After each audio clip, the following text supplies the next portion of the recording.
There's sound on Chris and not on me. Okay, well, you've all missed my hilarious bit introducing my financial enabler, Chris Britton. I liked the bit where you said you had to live in a house made of Kickstarter boxes. Because I spent all my money on Kickstarter instead of paying my rent. Can everyone hear Mike now, though? I think we should be good. Okay. But I sometimes I say, Mike, you don't need to back that game because I've backed it. We can play my copy on the channel. So, I do help sometimes. That's true. And then I'm like, but I want it, and back it anyway. Case in point, Bloodborne, a game I was on the fence about, and then Chris got really excited about it, and I backed it. So we thought, given that Chris and I both, I think we discussed this briefly actually the other day when we were doing one of our other live streams. We're talking a bit about how we really like to learn new games and play new games, even though it's not necessarily the best, or something that's necessary for us to do, because we have so many games that we haven't given enough time to. So I thought it'd be helpful and informative for people if we took a look at Kickstarter, talked about stuff we backed or stuff we're excited about. Actually, at the moment, we're going to start talking about stuff that's live right now and some of our impressions on it, and then we might talk about some stuff we've backed and other things as well. We'll see how long we can keep useful information coming, and then we'll stop before it stops. Yeah, when we start waffling, we'll call it a day. Girlfriend backs Bloodborne. Good choice. I actually have to have a Google document to track all of my pledge managers to make sure I filled them out and to what sort of level. Because I will leave a pledge manager. I'll be like, I'll fill that out later. Or the shipping's how much? I gotta wait. I just trust them to send me reminder emails constantly.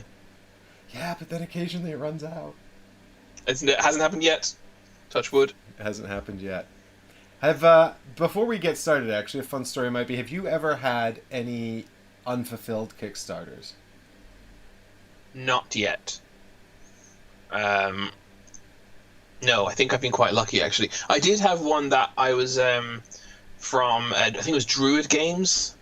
It was a Grim Forest, and it didn't show it. I found out, basically, maybe 3 or 4 months after it was meant to have turned up, that it was meant to turn up. I just assumed it hadn't shipped yet, and I was seeing all of them appear on Facebook, and I was like, what? Am I meant to have my copy?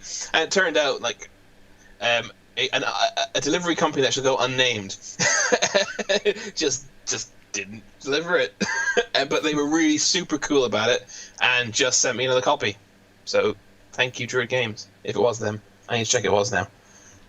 So Renren says, the best friends are friends who back things that you want on Kickstarter at the full pledge level. And this is true, Renren. You can tell a true friend when they back stuff that you want. Yes. Druid City Games. They sent me one without a second hesitation.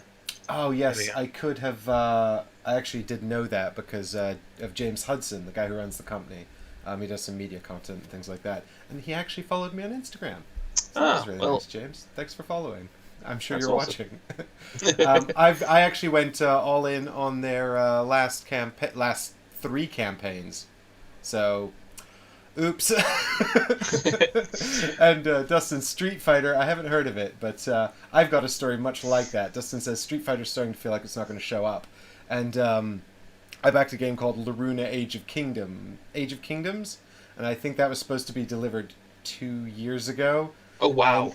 They had a working prototype at the last physical Gen Con, but the last update I got was that they're entering legal dispute with the Chinese manufacturer. So I was a bit like, this is beginning to set. I've got my fingers crossed. I'm hoping, but I'm beginning to think it's not going to happen. Maybe. Yeah. I went all in on Dark Souls, and we all know how that went. I have it all now. We did get it. It wasn't not delivered. Yeah. I think most of the time they come eventually. I've only ever heard of one Kickstarter just flat out not delivering, and that was Perfect Crime. By the designer of Cornish Smuggler, whose name is... I can't remember now. Come on, find out now. Use the internet. He designed Cornish Smuggler, which actually went quite well, if I remember. It was quite well received.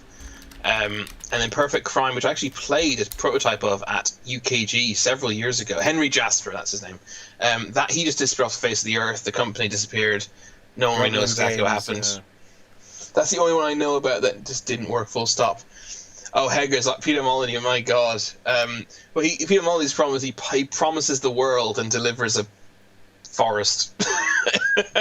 I think he gets crippled by his own ambition. I don't think Peter Molyneux is evil. I think he's just bad at over-promising. He needs a good project manager. That's what he needs. Rado presumably worked under him because he worked on the Fable games. I wouldn't have the nerve to say it to Rado, but I hated every video game Rado worked on. Well, I didn't hate them. The Fables were okay. They were just overpromised. But yeah, and the other one good experience, and I think good experience is just as important to talk about. I think it was a positive. I think a lot of people were annoyed about it, but Pandasaurus Games, when I was one of the unlucky few, I think it was only a couple of hundred people or so of Dinosaur Island that it just basically they got lost, and they sent us a free copy of I think it was a Coaster Park. It's a game that didn't sell very well. They probably had loads of backlog. But it was nice. It was still nice of them to do so, to apologise. But then it got delayed further, so we ended up getting our Kickstarter copies after the game went to retail. But what they did to apologise was they gave us a free all-in pledge on their next Kickstarter, which was the standalone two-player game Dulosaur Island and the expansion to Dinosaur Island, which was worth like 100 and something. Like it was a lot of value they gave us as an apology, and I thought that was so cool of them. Like I was like thinking, yeah, I'll definitely take a delay to my Kickstarter to get like 150 quid worth of free games. Yeah. So have to hand it to Pandasaurus, in my opinion, for handling that super well. It's one of those things where companies get a lot of praise for sorting these things out. It's I can't remember who was saying it to me, but someone was saying that they get these companies, they never get praised when they do it flawlessly, but they do get praised when they fuck up and then fix it well. Yeah, that's true. That's true. Heggers, that technically it delivered, but wasn't what it was touted. That should be Peter Molyneux's epitaph. Black Rose Wars needs to get our Wave 2 delivered. Yeah, well, Dustin there's been a big thing about that, hasn't there, where they were asking for more money. Hey, Bernardo. This is true. There was basically they asked for an additional $15 because they said that they listed a number of reasons why they couldn't afford to deliver it in a timely manner any longer. After a bunch of community backlash, they said that they would be delivering all of the pledges, but if you didn't pay the $15, they couldn't give you a good time frame for when that would happen. Yeah. Dustin says he's not backing another game by Ludus Magnus Studios. Then, Heggers also Golden Bend. We can think about that. Yeah, I empathize with that too. I have backed a few more by Ludus Magnus, and I have mixed feelings on their games. I do still really like Black Rose Wars as a game, and it's unfortunate that this has happened.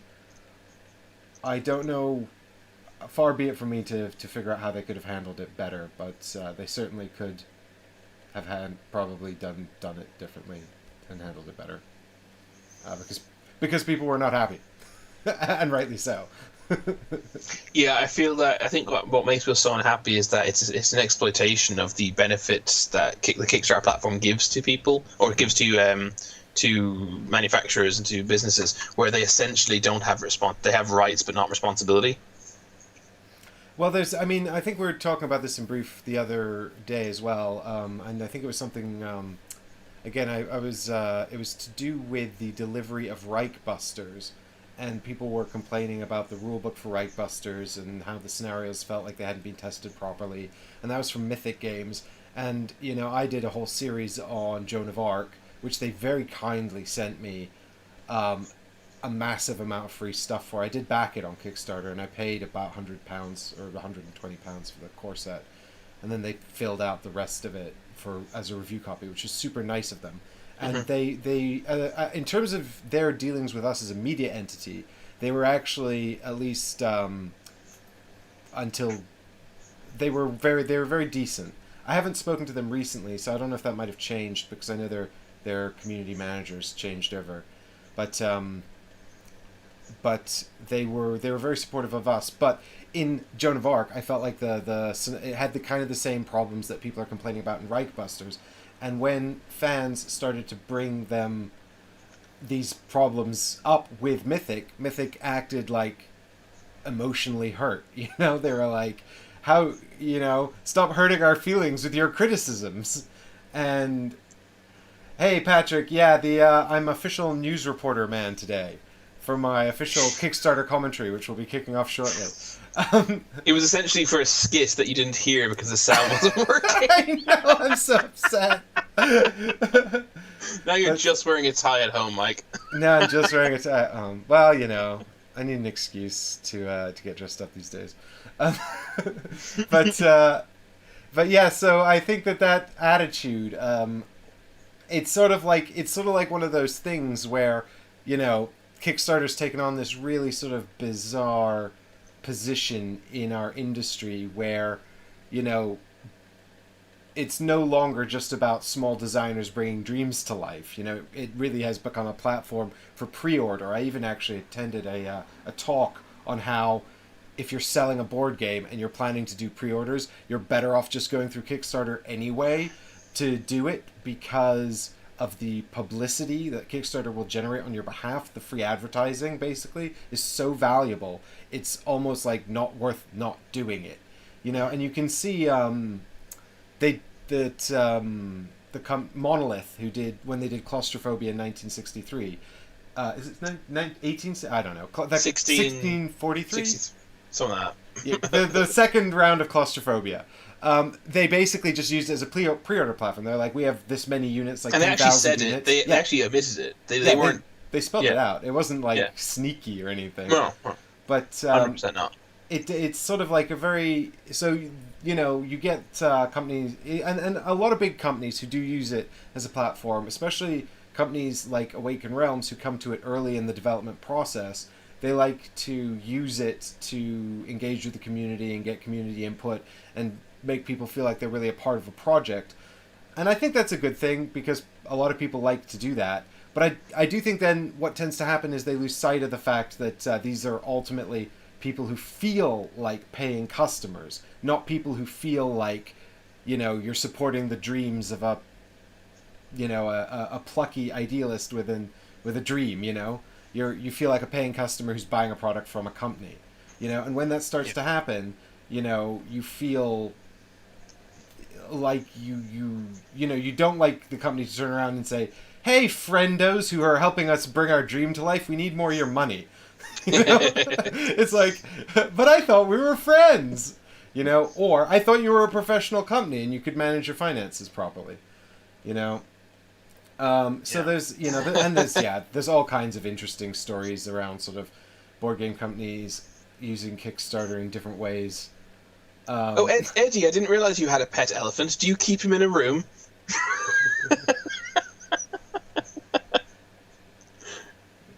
Is this, Eddie says Simon the elephant in the room. Yeah, Simon and their interesting use of Kickstarter. Yeah, I think Simon's probably the biggest culprit for using it as a pre-order site rather than what it's meant for. All these things are why one needs to be informed and make informed decisions when they go onto Kickstarter, and not be like Mike. And literally just back everything and pour your money into it and then go, it'll hold its value when I resell it. Are you willing to tell everyone how many Kickstarters you've backed, Mike? Well, I just set up because we're going live, I just set up a new Ready Steady Play account for Kickstarter. So I'm just going to have to bring up my personal account on my phone here and double check. You told me the other day and I forgot. Yeah, it was 138. And I'm at 87. I thought I was a lot. But Mike's got a good 50 games on you? Yeah, I was thinking. That's a good 60%, 65% on me. That's insane. Like, that's huge. Like, I backed some small box games. They're not all, yeah, well, £300 all-in pledges. no, of course not. Still, Because I couldn't afford that. I actually don't actually, make all that much money. one of my 87, I'm pretty sure, is a $1 pledge I never went through on. I think one of them is somewhere. I've been backing Kickstarters for quite a while as well. But yeah, everyone's like, damn. So that's why Chris and I have put together this show. The show where we research things that are live on Kickstarter. And then, I've literally only ever backed board games, by the way. It's not like 138 I've actually one thing that wasn't a board game. It's 138 tabletop board games. And yeah, like I said, Laruna I think is the only one that's probably never going to see the light of day, unfortunately. But I've got some stuff that's coming that I'm excited about. But before we talk about that, let's go and look at Kickstarter. I have here, hopefully, a screen with Kickstarter on it. Bam! Look at that. Now there's a Kickstarter window here. This is just a browser on my computer. But funnily enough, the first thing I've got in the schedule for us to talk about is Massive Darkness 2. And you can see right here, it's recommended for... it says recommended for you. This is a new Ready Steady Play account. So it's not my personal account. So I don't know how they would know I'd like this. But I suspect playing the title. What do you think of Fjordar? Well, Triple L, I have no idea what that is. We're just going to do a quick detour. I was going to go straight on to... is this how it's spelled? How have I spelled it right? That's not on Kickstarter from what I can tell. Do you mean this jacket? Alright, let's not get too distracted here. Back to... I want a cool table. No room yet. Yeah, I want a cool table, Dustin. But I have no money. I spent them all on Kickstarters. I will take this opportunity to say I have a Geek and Sun table. Chris does. He does. Mike has played on it. It's very fun. It's very fun. I would like a Geek and Sun table. Currently, I have a plank of MDF with 4 IKEA legs screwed into it. It's particularly upsetting, though, when I open a Beetle Lacerda game. It doesn't quite fit in my gaming table. It's really frustrating. Yeah, I find it very amusing that you have exactly the same table space issues with Nemesis that I have. So here we go. Massive Darkness 2, Hellscape. $1.5 million, almost 1,500 backers, 8 days to go. Which means that it's probably going to double both of those figures yet. In fact, I had a kick track up somewhere for this, but I've not brought it up now. So the basic pledge for this one. This is Simon Game. It's their follow-up, obviously, to Massive Darkness. I checked out the designers. It's actually interesting because the original game was designed by a company called Guillotine Games, and you can actually see their little logo here on the box for this as well. And they're most famous for doing Zombicide and Massive Darkness, and I suppose the Green Horde, which I think was a Zombicide game, but with Zombicide, yeah, instead of Zombos. But what's interesting about this actually was that the main designers that were credited on BGG were not the main designers credited on the original, although the two that were credited, I should get their names up really, that would be appropriate. But the two that were credited were both, I thought, quite... they'd both done stuff that I thought was quite good. Do you want the names of the Massive Darkness 2 designers, is that right? Yes, please. But yeah, we're going to... For this first section, we're basically just going to talk about stuff that's live at the moment. It's Alex Oltenia and Marco Portugal. Right, and Alex, I know, is a sort of a Simon regular, and I think he worked on something that I was impressed with by Simon. Oh no, where are my show notes? I need more screens real estate.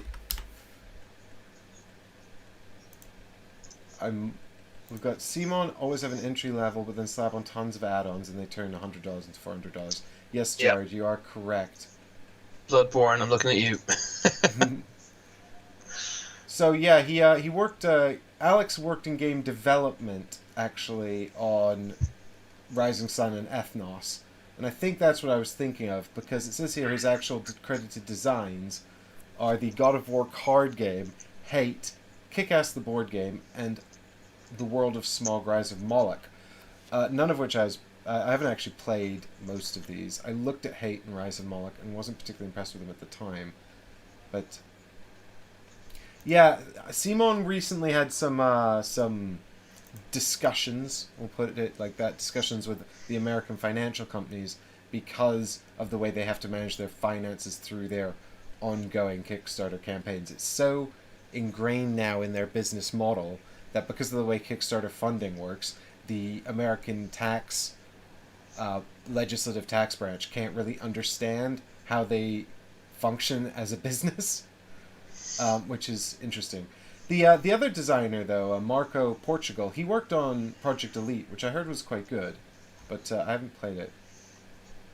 He also was the lead developer on Gizmos, which I have played and was quite good. Yeah, that's the one with marbles. It's a bit like Splendor, right? Yes. Yes, it's sort of like a tableau builder with marbles. Yeah, I thought it was alright. I enjoyed that. He's also the lead developer on Cthulhu Death May Die, which is great. Oh, brilliant! He's my favorite designer. So, we've got. So anyway, Massive Darkness was a game that Ben and I played on the channel about 3 years ago, which is crazy, a long time ago, and I have not really revisited since, actually. And we had, I think there was, we did a rather detailed final thoughts, but it was back before the show was it was still in its infancy, and I was rewatching the final thoughts, and I was kind of like, if you didn't watch the series, you wouldn't get what we're talking about, at all. I think there's a good long while at the beginning of that. Anyway, the point of the story is I went back and rewatched those final thoughts to see if they fixed our main issues. From what I recall, the main sort of issues were that the darkness-light mechanic didn't seem well developed enough.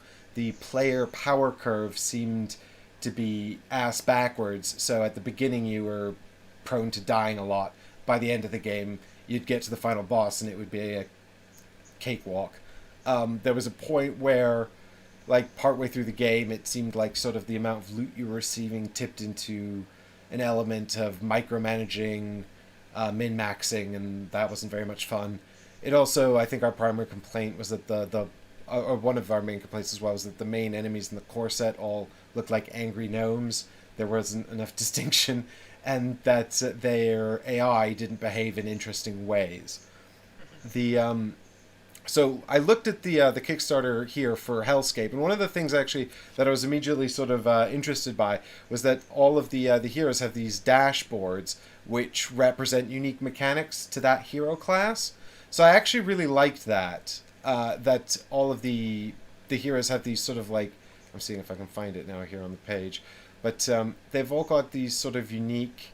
So you can see here they've got all these unique heroes, and they've all got these unique mechanics that sort of feed into their different classes and how they function. And I thought that was kind of fun, and that sort of added hopefully a bit extra complexity to the heroes, and also diversity to the feel of the game. There is, of course, a ton of add-ons. So the basic pledge here is $100. You can get the next level up, which comes with the campaign mode expansion and an upgrade pack for Massive Darkness 1 or something, I don't know. But that's $150. But then all of these optional buys, and what they usually do with Simon games as well is they usually have a all optional buys for $200 or something, get a total of $15 off the optional buys if you go all in on those. And you've got a ton of extra boxes here with different models and stuff like that. I think one of our main complaints as well, actually, with the main core set from the previous Kickstarter was that the tiles all felt kind of samey. So they've got a box here that contains the tiles from the original Massive Darkness. It just felt like the environment was very replicated. It didn't have a lot of diversity in it. Mm-hmm. So we've got, and then the 3D terrain and everything here, and I noticed how you if you want all the 3D terrain, you have to buy 3 packs for $45. Mm-hmm. But I was reading the rules for the hero AI for this, and they were definitely in the rule book a bit rough. There was a bunch of placeholders in there when I looked at it. I don't know if they've fleshed that out now, but I didn't see any major improvements to the AI that made me think, oh, they fixed this problem. But a couple of people have left comments on our previous series saying, you know, they played it a lot, and they felt like after a certain number of plays, you did start to see real subtleties in the way it played out, how you could sort of strategize. But, you know, I think, I mean, maybe, but I never got that far, nor did Ben. He sold it after 5 or 6 plays, I think. And that wouldn't necessarily change. That might make the beginning less difficult, but it wouldn't make the end harder. Yeah, the only way for the end to get harder would be for them to instill sort of clever boss monsters with clever, unique mechanics, you know? Like, yeah. You know, and I just... they didn't have that in the core set of the original. I want to see that in the rule books for some of these. So these roaming monsters are, I guess, the equivalent of their boss monsters in Massive Darkness. So you've got, you can see them here. The roaming monsters in the core set of the original, while they wander around the dungeon and sort of harass you, they don't introduce interesting new mechanics. They might have had that in the extra stuff, but, you know, I think that if you can't put it in the core set, then that's not very good. Yeah. You know, well, that's quite CMON again, isn't it? To put kind of important stuff into Kickstarter exclusive areas. So the story. Well, Ben's off designing games. Dustin, he's designed a mega game. And I would totally give him a shout out if I could remember what it was called. Which I was meant to. His mega game was meant to be in April, I think, and I was meant to be part of that. And then COVID happened, and I booked a day off for it and everything because it was on a Saturday. Well, hopefully we'll get a chance to play that soon as well. Yes, I'm sure. I'm sure we'll be reinvited when you manage to do it. What I'm gathering though, Mike, from what you're saying is you've seen no compelling evidence that they fixed your major concerns with the game. Would that be fair? Yes. Yeah, I think that the two things that I would need to see to convince me to back this are much improved boss mob mechanics, because I think that would fix two things. It would fix the issue with the mobs being too samey or not diverse enough, and it would fix the issue with the difficulty curve being ass backwards. If they fixed that, I would be interested in backing this, because I quite like the idea of the new diverse heroes and their little dashboards to make them all feel different. But if they don't fix that, I'm not backing it. Okay. And I won't be backing it based on the fact that I haven't played the original, and Mike's flags from the first edition sounded bad to me. They sounded concerning. If there's no evidence they've been fixed, I will not be. And also, Mike, my other friend Richard has backed it, despite Mike's warnings. So I don't need it. So there you go. The upgrade pack is a Massive Darkness to Massive Darkness 2 conversion kit. So you can get all of your original monsters and heroes and everything into Massive Darkness 2. Because clearly this is not enough Massive Darkness. There you go. Dustin won't back it either. It's one person who we've saved. He probably wasn't going to back it already, but... Besides, I've still got all of Sword and Sorcery 2 coming from Ares Games. And how many massive miniature dungeon crawlers do I really need? All of them. It's true, I do like them. I feel like they're just printing the same things over. Okay, moving on to the next one. What's next? Lizard Wizard. Oh, yes. I think you've looked into this one, Chris. I have looked into this one a little bit. I know it's a spiritual successor to Raccoon Tycoon, which you might note also rhymes. Unfortunately, I haven't played Raccoon Tycoon. But that information will be useful to you if you've played Raccoon Tycoon. It's the royal you. You out there, not me. I've not played Raccoon Tycoon. Anyone who has played it. What I know about it is basically it's an action selection game. Have you got the Kickstarter page open? Yeah, I do. I'm just scrolling now. Scrolling. Scrolling. Well, you might have noticed by scrolling, the artwork, in fairness, looks genuinely sublime. if you get down, there's one that in particular looks like Cubone. A creature looks like Cubone. There you go. It's on the left there. It looks like Cubone from Draco Pokemon. Mortimus. I think the art was absolutely awesome. I just wanted to have a look and see who these guys are. There are 6 schools of magic which you can specialize in. You're basically researching and casting spells. You're using cards to both gather ingredients. So you're same. I assumed it was a dual function card insofar as you choose it for one, but it is the top half of the card acquires you ingredients, and the bottom half of the card simultaneously from this at the same time increases the value of other ingredients. And I think they never do the same. And then you trade those ingredients in.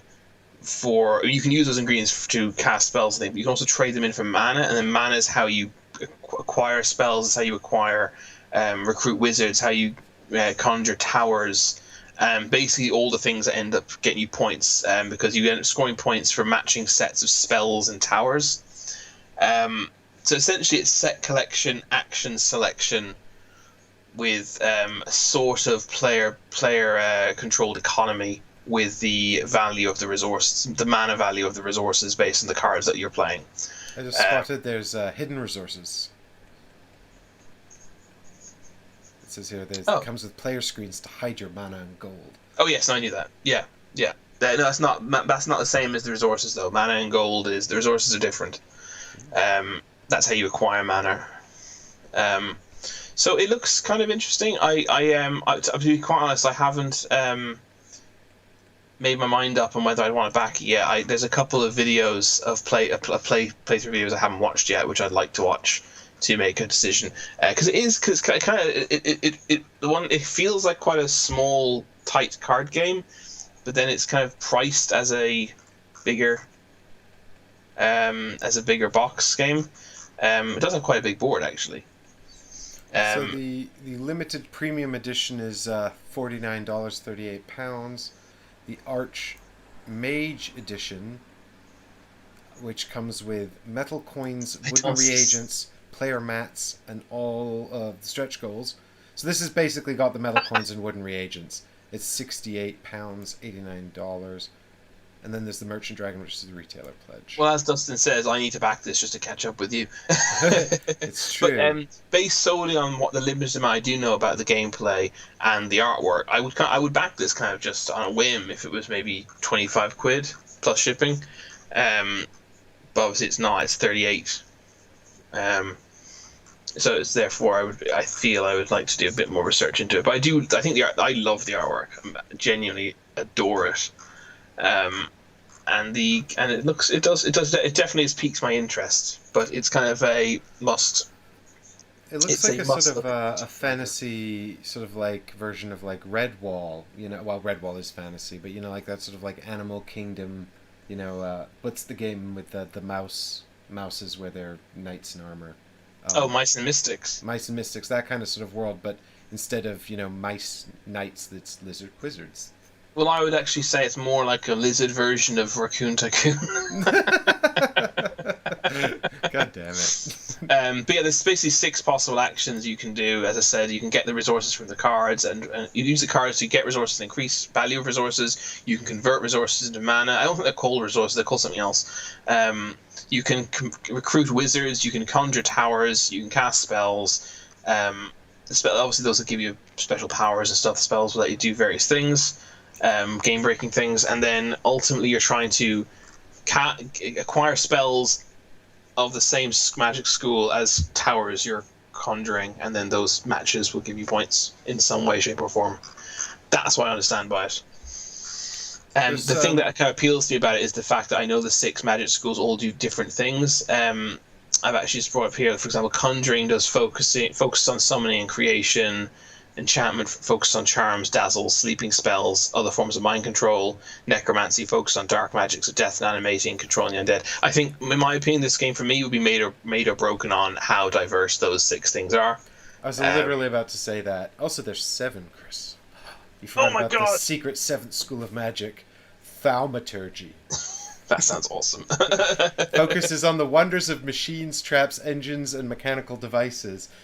Things of great magic that cannot possibly be understood by Yeah. dumb cheese brains like me. Eddie, stick around. That game might be coming up on our chat. But yeah, so I'm excited about looking into this a little bit further. As I said, we made it broken on these things. If these feel really super different, and also as long as they're not too mean, I hope as long as the sleeping spells don't skip turns or something, that would really upset me if they did. But definitely one to keep an eye on. And I will give an updated opinion soon when I've looked into it further. Wow, it's $89 for the deluxe edition, which is apparently retailing at $124. Oh, really? And the main game is $49 on Kickstarter, but it retails at $59 in the actual world, which is interesting. I will have to look into this more. I agree that it seems a bit more. I don't mind paying more for a Kickstarter just to get deluxe components if I feel like they really add to the game or they're really nice or something like that. But I would be wary if the game is not I don't know, super. If the game's quite light, know, and the other thing is, what I don't want is a huge box version of a really light game. Sometimes I'd rather just have a small box that I can travel with. Well, yeah, quite. But I know what you mean. Sometimes when it's a lighter game, it feels a bit less worth investing in deluxe pieces, right? But the designer is Glenn Drover, who obviously did Raccoon Tycoon. He also did Railways of the World, which might interest you, Mike. Did he? He did. I thought that was Martin Wallace. No, he was a co-designer along with Martin Wallace on the newer version, the version you have. Oh, interesting. I do like Railways of the World. I haven't played it, but yeah. So he hasn't got an enormous amount under his belt, but he has some. What he does have under his belt has some kudos to it, shall we say? Yeah, worth checking out potentially. Well, the $25 printed wooden reagent tokens look very pretty. They do, yeah. The game looks pretty full stop, man. Oh my god, it's got neoprene player mats. Take my money.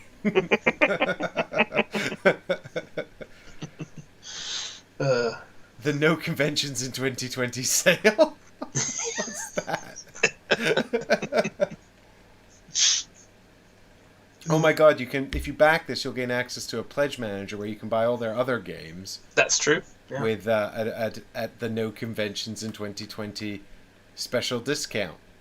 Is that actually what they're calling it? I didn't see that. Yeah, right at the bottom here. Oh wow! You can finally get that metal coin set for Raccoon Tycoon for $10 off. Yeah. Cool. And get now Raccoon Tycoon Fat Cat Expansion Deluxe because there's only 100 available. Okay. Oh, I do like how short this rulebook is. It's just a list of actions. Yeah, it's not really a rulebook. All right, moving on to what's next. I did check it out, and it didn't really add any more to my knowledge of the game. What's next? Brandon says, "Can we go back and start again?" I just showed up. Yeah, well, Brandon, I'd like to actually because I really screwed up the beginning. I managed to forget. I've got this checklist of things I need to do to make sure that OBS, the broadcasting software, is set up correctly, and I forgot one of the main ones, which is remember to tell it every time the microphone's plugged in, because it always forgets. I don't know why it can't remember, it just refuses. Hey, look! Someone was just asking about this, and lo and behold, we deliver. Huzzah! I need to get it myself now. Sniper Elite, where are you? Stealth action miniatures board game for 1 to 4 players, designed by David Thompson and Roger Tankersley. And this is being published by Rebellion Unplugged. Show me more about them. So as far as I know, these are first-time designers. One of them is. David Thompson has some priors, shall we say. Although nothing I've played. He did War Chest, which we were thinking of checking out soon, weren't we, Mike? That's true. Yeah, I keep hearing about War Chest. My understanding is that it was well received, although I've never played it. No, likewise. And so I have played some of the Sniper Elite video games. I think I have all of them from various Humble Bundles. Um, I enjoyed what I played of them, but I found that I kind of I went into them thinking, oh yeah, this would be a really deep sniper game, it'd be great, and then it was too deep. It was too hard. I found it. I didn't have the patience nor the desire to really invest the time necessary to get good at that game. I'll go back to it one day. But yeah, so I read the rulebook for this. It basically, if I get my notes up here, it's basically a one versus many hidden movement game. So one player is playing as the sniper, and he has 10 turns maximum, which actually I like the sound of that. I quite like the sound of a timed game like that for hidden movement, rather than him just kind of turtling in a corner for eternity. And he has 10 turns maximum to do 2 objectives. And then up to 3 players have control a squad each, and each squad is led by, or at least consists of, a specialist. The specialists, I didn't get to go into great detail about their abilities, but they're Scout, Medic, and Jaeger. So the Scout can move, I think he can move very quickly or something like that. The Medic obviously can heal, and the Jaeger is basically the elite unit. He's super daka. Software here? Ooh. But it looks like everything's fine. It's a good alert or a bad alert? It was a bad alert. But I think we're okay. Just checking the stream. We seem to still be going. Yeah, I think so. But yeah, so he can potentially move. He can move more quickly at risk of revealing himself, or not necessarily revealing himself, but alerting guards. And he's running around trying to do objectives. He can also obviously snipe people. The sniping mechanic seems to be a bag building aspect. You can draw as many tokens as you want in a push your luck kind of system, whereby the further away the target is, the more hit markers you need, but obviously the higher risk you have of accidentally pulling a noise counter instead. And if you draw a certain number of noise counters, you'll be revealed on the map. But you can also upgrade the bag with I think with more hit markers, and you can upgrade with silencers, which counteract noise.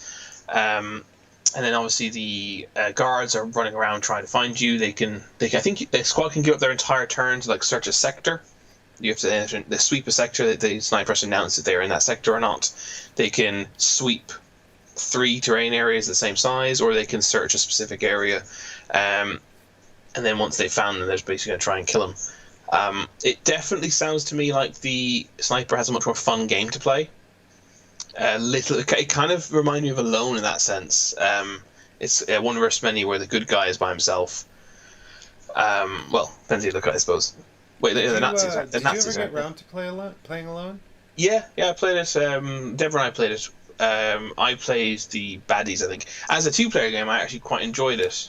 I was literally about to say that. I think that Alone is a 2-player game that only gets worse with every other player, which is really funny because the main conceit of their marketing campaign was that it was a one versus many that had been inverted. Which is what this seems to be as well. But you played the evil player in Alone? Yes, I did. I still think that the good player's game is much more fun. I haven't done it yet, but I think you might be right. But I enjoy playing the evil player because when you have all the cards, all decks available to you, you're making much more interesting decisions, right? You've got a lot of options. You've got traps to lay, you've got monsters to spawn, you've got lights to turn on and off. You got much more. It's much more fun. I guess I watched your playthrough, so I'm only basing on what I saw. But it seems like it was more fun to kind of have all those tools at your disposal rather than I'm the monster guy and he's the psychological guy. Well, I think I absolutely agree, and I was just going to say that Dustin, contrary to common belief, I don't always prefer to be evil, although it is a fun role to play. But I think what I like more than anything is compelling game mechanics. But I do think that with being the evil players in Alone, and there is a point, we are coming back to Sniper Elite in just a second, but before, to complete the tangent, I was just going to say that I think that to an extent you are sort of setting up these traps for the good guy, and that becomes more and more difficult the more players you add. And I do think that but I do also think that the good player, the good guy player does have tricks as well that can just kind of completely derail your evil plan. And if you spent a long time trying to set it up and then it just kind of gets derailed, it can be a bit how do I put this? Demoralizing? Yeah, I guess so. Yeah, because as the evil player, you're sort of just basically a glorified administrator. So, you've got and you're just kind I of didn't managing feel that those way cards. playing by myself, though. Not by myself, no. I think maybe as I said, I just had more options. You felt more and also, I felt yeah. powerful, kind of being able to see the map. And Deborah was like, "Where the hell am I?" I kind of. Yeah, I enjoyed it. I liked it as a two-player game, and I get the impression Sniper Elite is going to be the same thing, where it might be fun if you're the medic and you're the Jaeger and you're the scout, but just controlling one of those units sounds a bit meh to me. And because, as I said, it sounds like the sniper is playing the more fun game. But if I was playing all three of those special characters and looking for him, that might be fun. I might feel kind of like I'm hunting him, as opposed to being one part of a cog. Just trying to ruin his fun. We did also play a one versus many hidden movement game on the channel as well, which was the board game version of the Sneaky Bushido game. What? That was I there? You weren't playing in that. I played that one with Ollie and Michael. I'm trying to remember what the name of the game was, but I was just reminded of that. I really enjoyed it, but I was the evil daimyo, and they were ninjas trying to sneak in. Kage. I know what you're talking about. Rise of Kage. Or something like that. No, Rise of the Kage is a terrible board game, and not the same thing. That is a terrible board game. I've played. I put a review on BGD after playing that with Ben. And I got an abusive message from someone saying I hadn't understood the game and telling me to change my opinion and change my review. I gave it a 6. It wasn't that bad. I played that with Ben, actually. We even filmed it for the channel, and the game was so unintelligible we couldn't use the footage. I remember that, yeah. I always put it up just as a joke. I don't know. I guess we didn't, because I don't remember posting it. No, I don't think you did. I definitely would have watched that.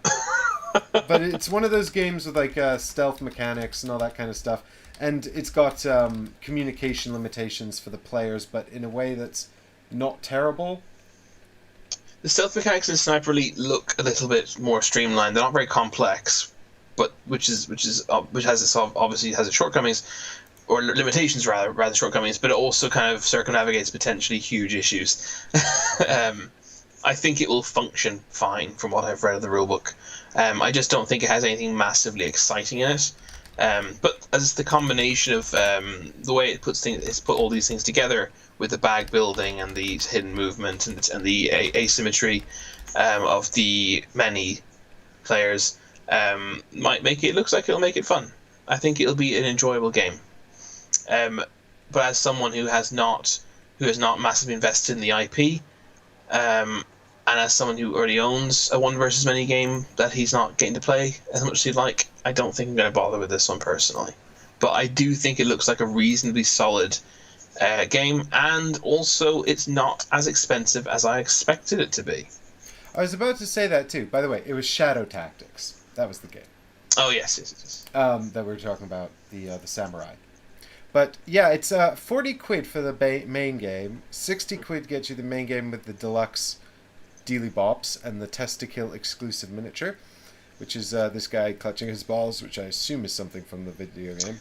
The video game has these massive, when you pull off impressive snipes, it goes slow-mo and shows you the X-ray shot of the bullet basically penetrating and killing them. And it has testicle bursting technology in the... God. So they've tried to honor that with this guy who's not having a good time. I want to see how people paint this miniature. Okay. The Elite version is 80 quid, and that comes with 2 extra expansions that are not included at the other levels. And I know that Paul Grogan, my sometime collaborator, well, when he lets me on his channel, when he needs me, is quite excited for this game. which I think is probably a good sign. It's worth noting that the expansions... Hang on, the video, if you were to play that video at the top of the screen, claims that the solo mode, some miniatures, and expansion are Kickstarter exclusive. However, that is contradicted in text further down. So take that as you will. My guess is none of it will be. My guess is only stuff like the testicle mini, kill mini might be a exclusive. I think the expansions will definitely hit retail. The testicle mini is marked here as exclusive, but that's the only thing that's marked as exclusive. Yeah, but in the video it says the solo mode's exclusive, but then later on it says it's going to be in every copy. So you can also note here that it's designed by David Turksey. Take that as you will. He's got a lot of experience designing solo modes. He does. He's designed a lot of them. He puts out an enormous amount every year. A prolific solo mode designer. Mm-hmm. But yeah, so that's. Do you have anything to add on Sniper Elite? I don't think you had seen this Kickstarter, had you, Mike? As recent as. I'm actually following your wonderful breakdown. I'm now slightly more tempted to look into it in more detail and see if maybe it's something I'd be interested in. I think I would be most interested in it if it has a decent two-player mode. So that's... Well, like I said, my gut reaction is going to be best at two. Yeah, so that's I think what's piqued my interest. Okay, cool. If it's best at 2, I like the idea of that. The Shadow Tactics wouldn't work at 2. It was because of the interesting communication limitations for the good guys. No, I didn't say I was getting it, Dustin. I said I probably wouldn't bother because I'm not super into the IP. But and the thing is, I would actually when I saw how cheap it was compared to what I thought it'd be, I thought, well, I would actually get the 40 quid version. But then I'm like, oh, but the 40 quid version has nothing that's not going to go to retail, so I'll kind of wait. It's kind of I'm either willing to invest the 80 quid now or I want to wait, and I think I'm leaning towards waiting, but we'll see. I did get a refund recently from my Virgin flight that had to be cancelled due to COVID, so I do have some credit on my credit card. But Chris, if you upgrade to the 60 quid version, you get the exclusive Testicle Mini. Which is not available. It says you also get the Specialist Upgrade Kit, Deluxe Tokens, and... Yeah, I'm on the fence. I'm on the fence for this one. I'm leaning towards not backing this one, but I appreciate I think it looks good. Yeah, I think this is one where I have to look at the how it functions as a 2-player. I think if you're looking for a game that plays more than 2, I think that this would probably be one to avoid based on my experiences with Shadow Tactics and also Alone. Yeah. Cool. So that's Sniper Elite. Moving on to the next thing, which is right here. Done. I have the links, so we don't have to do searches. Boom! Look, professional. It's Quest. And FY. Oh, sorry, I cocked across you. Announce the next game. That was bad. I just wanted to quickly say, Sniper Elite has 15 days left. Lizard Wizard has 9 days left. Just FY. Thought that'd be useful information. What's the next game, Mike?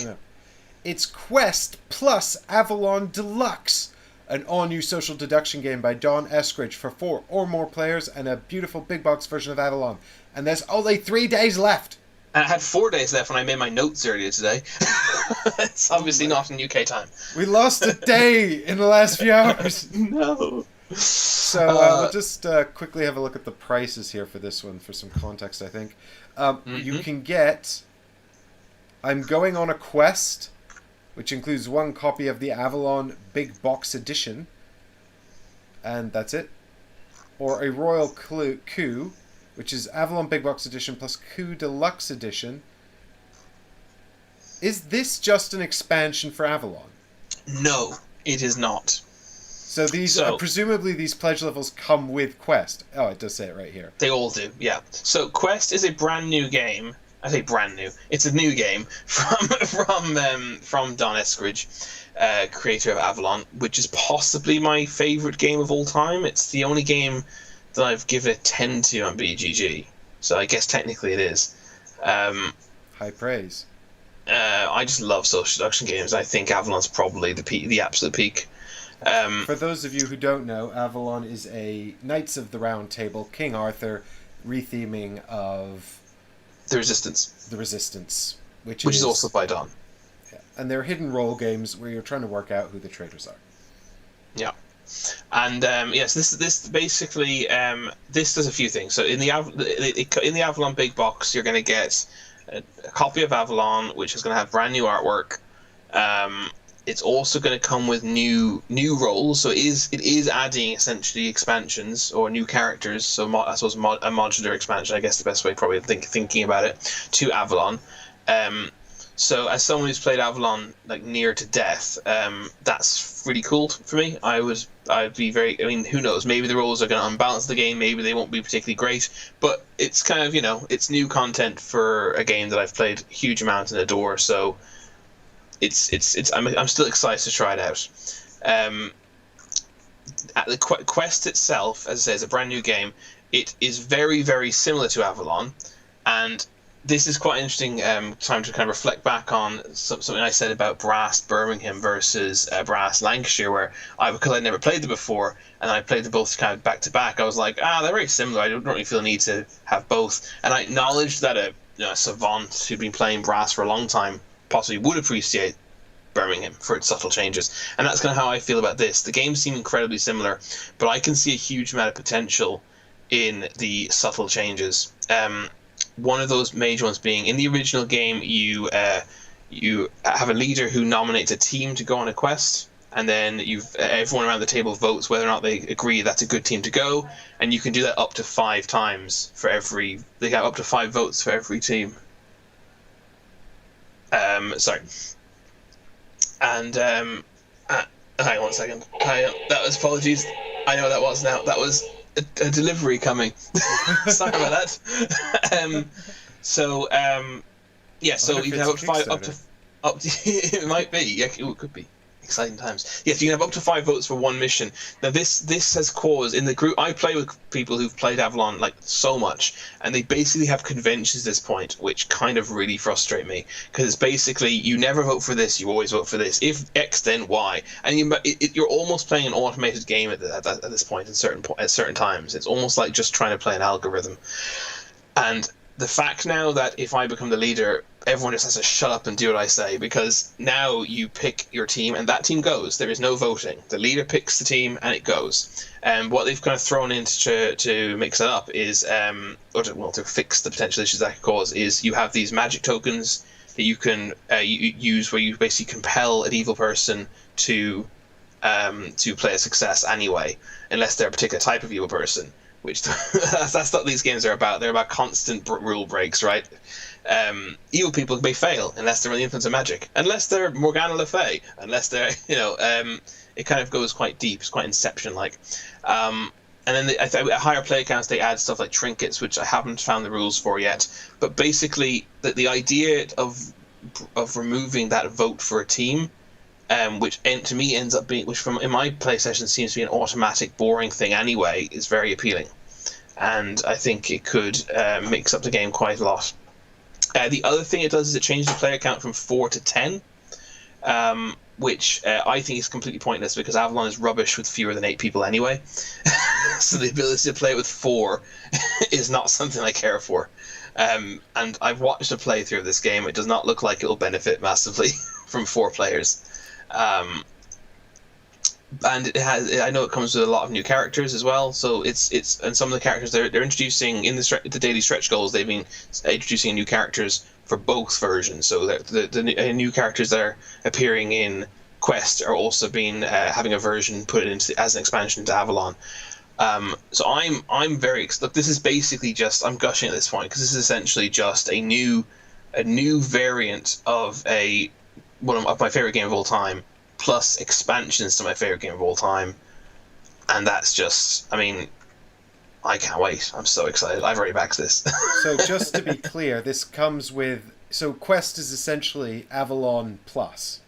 No, Wait, no, it's the subtle changes that you're. If you back this, you will get the new game Quest, which is a new game very similar to Avalon, and you'll also get a full copy of Avalon with all the new stuff, and you'll also get the Lancelot expansion, which was a BGG promo, which is very hard to obtain now, for less than £100, and you'll get it's all coming with the new artwork, and the new artwork I think looks nice, but I don't like.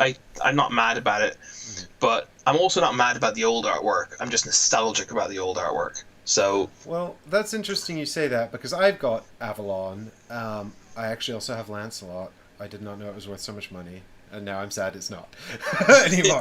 But to be fair, I actually have 2 copies of Lancelot. I didn't realize I had 2 copies until recently. Well, sorry, go on. I was going to say, I actually prefer the art in the original as well.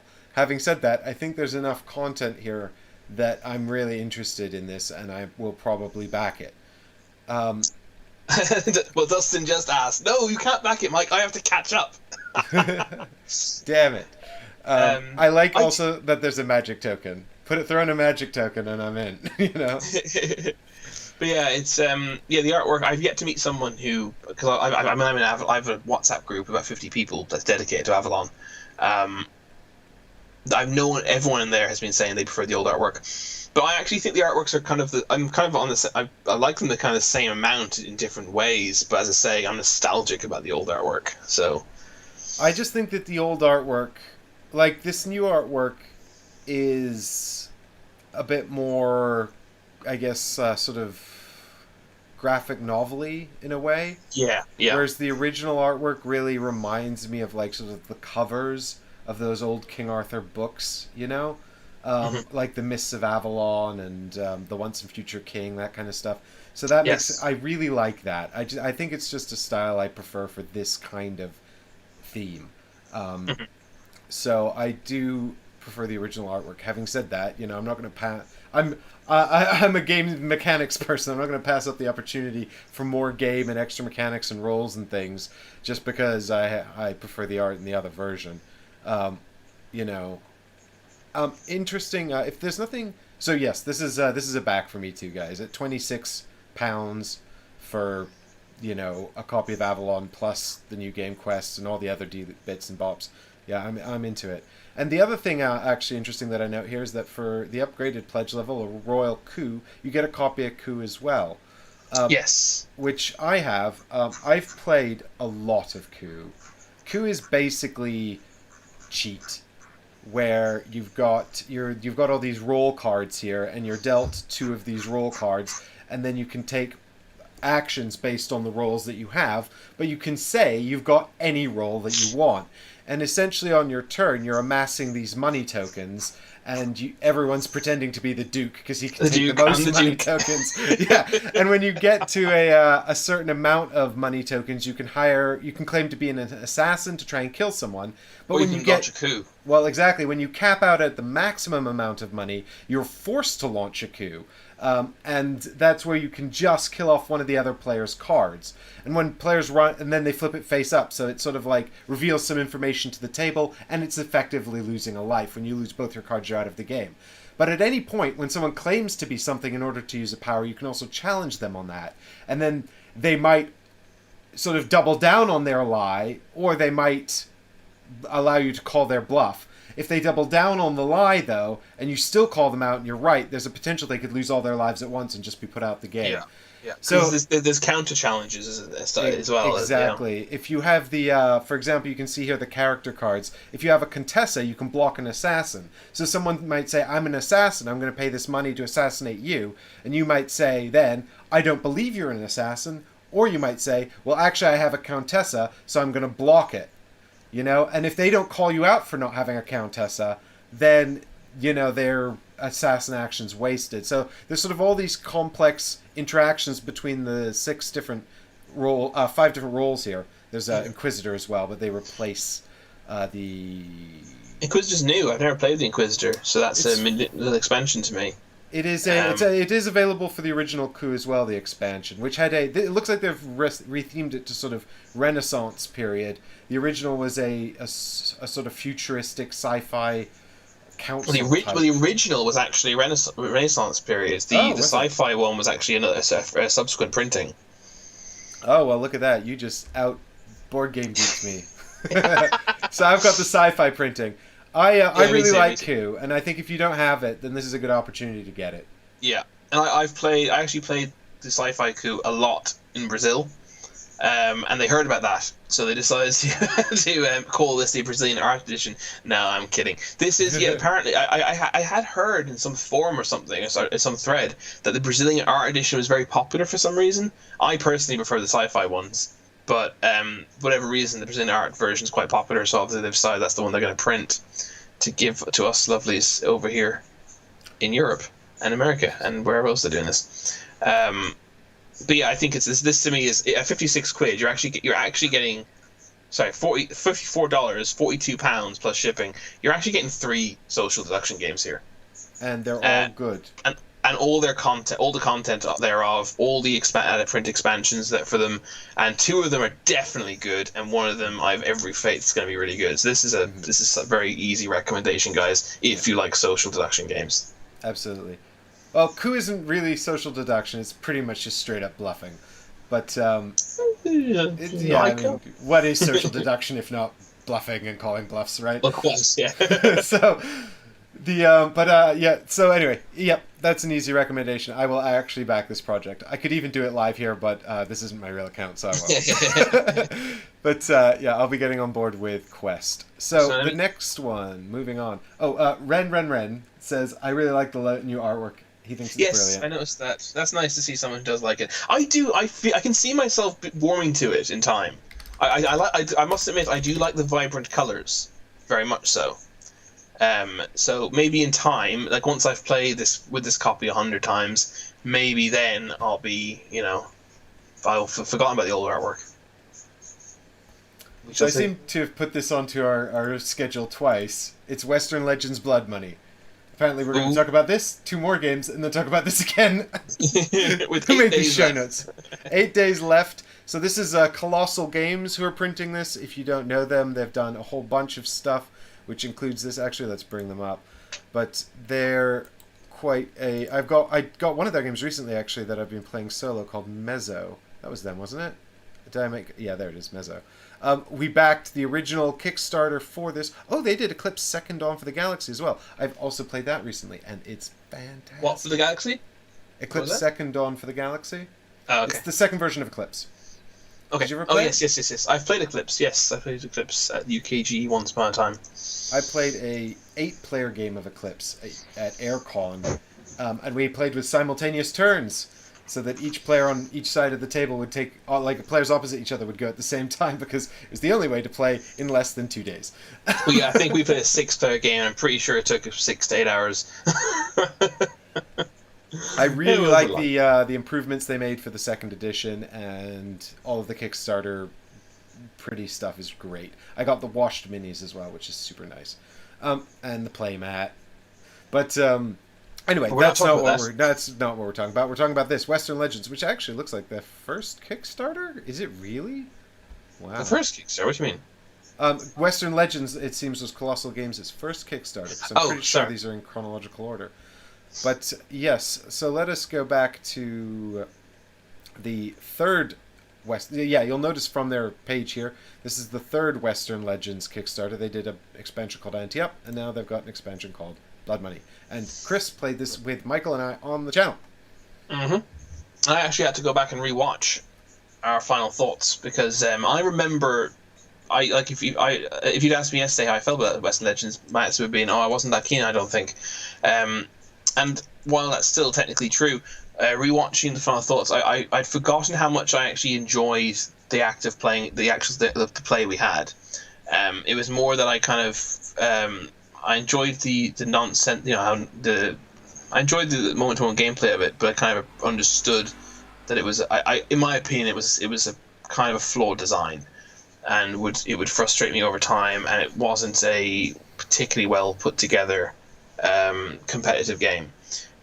we referred to it as beers and pretzels game. It was a silly kind of romp. Now, from my limited research into this new expansion, one thing they seem to have done is added different game modes, which each focus on one particular I suppose points source from the original game. So there's one where everyone starts off as either martial or wanted, and it focuses on the gunslinging aspect. There's one where you all and you'll all have characters who are suited for this playstyle. There's one that's gold rushy, where you're basically trying to get gold from the mines, and again you're going to have characters who are good at that. So everyone's basically pigeonholing everyone to the same strategy, which does seem like it would to some extent actually fix some of the issues of that I had with it, of its lack of balance. But it also sounds like it would make it effing boring to have everyone doing the same thing. You're basically stripping a sandbox game down to. I'm assuming you can, if you play the gunslinger, I'm assuming you can still branch off and herd the cattle, which is boring in and of itself, and mine the gold and do that. I'm assuming you're not completely forced down this path. This is coming back to me now. The bloody cattle rustling, the world's most boring pick up and deliver. It's like pick up deliver so dull anyway. It is so dull anyway. What I seem to remember, actually, my main criticism of Western Legends was that all the stuff that's the most fun is the least profitable to do if you want to win the game. Yes, like, these new modules could fix that. They could fix that. But I think it'll make it more boring, because you're pigeonholing people too much. I feel like a big selling point of the game was that it was a sandboxy type game where you could pick and asymmetrical player powers, etc., right? Mm-hmm. And now you're saying, oh, but that didn't work, so now we're going to have to force everyone to do the same strategy and all have characters do the same sort of thing. Yeah. So yeah, is it possible they recognized these shortfalls in the mechanics and now they're trying to fix it? I feel you know what, that's the thing. I feel it genuinely feels like that, and yet I'd be slow to kind of say, did my camera freeze? Oh, it has. Yes, I knew it was going to happen. It's because Bixby is trying to do something. Hey everybody, now it's just Mike on screen. In fact, they can't even hear you anymore, Chris. Sorry. Because I've taken away the picture of you frozen.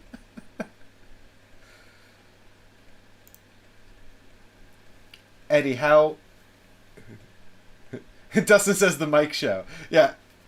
Because everybody's, there's too much Chris on this channel, apparently. But... Western Legends was an interesting one, and I think that it's fundamentally kind of flawed because they sort of didn't make any of the game modes interesting enough, and they also felt too distinct. I feel like you had to kind of pick one and commit to it. The wanted and the martial mechanic, which were super interesting, didn't feel profitable enough for achieving the endgame victory conditions. I thought that, I just thought that generally speaking, it just wasn't quite enough there. And I haven't really looked at this Kickstarter actually as a result. So I looked briefly at Ante-Up when they announced Ante-Up. Oh, we're bringing back Chris. And I looked briefly at Ante-Up when they brought that out, and I remember thinking this has not got anything that's fundamentally changed the game enough for me. But what I was basically going to say just very briefly, sorry. Scooter Spade says, have you come home from work, or are you fancy celebrating your premiere of Kickstarter? Scooter Spade, this is my news presenter persona, presenting valuable insights and reportage on the world of board gaming. And this is Chris Britton, my financial correspondent, here to make sure you all spend your money wisely. As wisely as we do. So I do think, what I was going to say before my camera went there was I do think that I suspect they have realised the game is very unbalanced, and I'm surprised that they think the answer to that is to force everyone down a strategy for a particular game. They're basically saying you can play a board. These modules will now allow you to play with one strategy for everybody, which will be a more balanced experience, or you can play the fun version, which is unbalanced, where everyone can do anything. But as I said, I'm probably being unfair. I'm assuming if you play the gunslingy one, for example, it doesn't stop you from going off and gambling and mining and rustling, but it is going to affect, it is massively going to affect what strategies are viable, surely.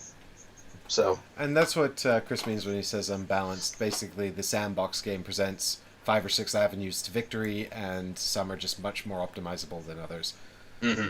And reliable, too. Like the poker minigame was not terrible, but it was just not worth doing.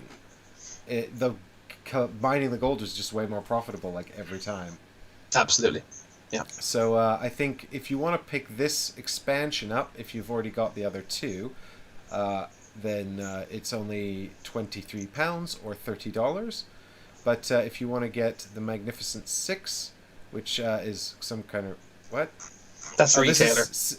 That's 6 copies of this expansion. Well, let's skip over that. The Complete Saga, which is, I guess, everything, is $150 or £115, which I think is actually, interestingly, less than I paid for the original. I think I resold my original pledge. I think I resold my original pledge for more than that. So that's actually a decent price for a lot. You get a lot of game in there. There's a lot of stuff in that game. Yeah, you get an awful lot of stuff for that price. I don't know if it comes with... It says all unlocked stretch goals. I don't know if that's just the Blood Money stretch goals, or if you'll get the stretch goals that came with the other 2 campaigns as well. I presume you would, because I imagine they're doing another print run for this. But if it's this cheap, maybe they're not. I mean, and the components are nice. Like, to be clear, when I say it's this cheap, I don't mean like it doesn't look like a cheap game. So no, that's why I'm surprised by this low price point. Dustin, I'm not a huge fan of westerns. I'm currently playing Red Dead Redemption 2. And I remember, I don't remember, I watched it. I did say in the final thoughts of that game, I don't usually like westerns, and this game made me enjoy, and Western Legends did actually allow me to enjoy the western theme, despite the fact it's not a theme I usually enjoy. So there's definite positives to this game. We just didn't find it a balanced experience, and I see no compelling evidence that they fixed that properly. It brought out the theme really, really well. I mean, I think that this is actually really close to being an absolutely fantastic game, because the theme is cool, and the art is cool, and the concept is cool, and all of the different avenues to victory are also cool. Hey, Jonathan, thanks for checking in. The downside is that they just didn't balance the different strategies effectively, and like I said, all the stuff that's the most fun to do in the game tends not to contribute to a victory. So then you can choose to either have a good time or win, and that's just kind of a bummer. Shall we move on?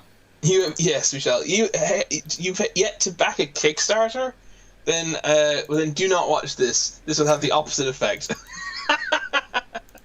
No, I'm teasing. Stick around. This is to teach you to spend your money better on Kickstarter.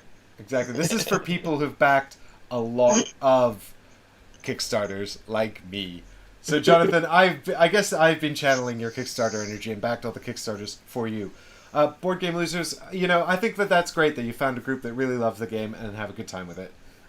I would never, ever want to, put people off enjoying something that they enjoy, even if it runs contrary to my opinion. And I can totally, despite our opinions, I can completely understand that happening. A group really loving Western Legends. That makes sense to me. I think I'd enjoy it if I played it again. I actually do. I do. I reckon, if I sat down to play it, I would enjoy it if I wasn't rustling cattle, and also if I didn't want to win. If my objective was either being the marshal and harassing the outlaws, or maybe just trying to get to the top of the outlaw track or something like that, I'd probably enjoy it. But like I said, that tends to and I think I remember being arrested was a bit of a bummer too. Anyway, moving on. Here is Ultimate Werewolf Extreme. Ultimate Werewolf Extreme. That's like 118 minutes. It's like every marketing term. This is designed by Ted Alspach? I didn't even know that. All the werewolf stuff is designed by Ted Alspach. You know? Did you I didn't. I mean, I must have known that at some point and forgot. I love think you did. Suburbia. I have the Suburbia Collector's Edition, which I'm a big fan of. And that's also a Ted Alspach game. And there it is, right there. Look at that. So this is from Bezier Games. Here's a list of their previous outings on Kickstarter. Notice how basically all of them are Mafia or Werewolf variants. Yeah, he's I think all their Kickstarters recently have been expansion, have been One Night Ultimate Alien, One Night Ultimate Vampire, all these various things.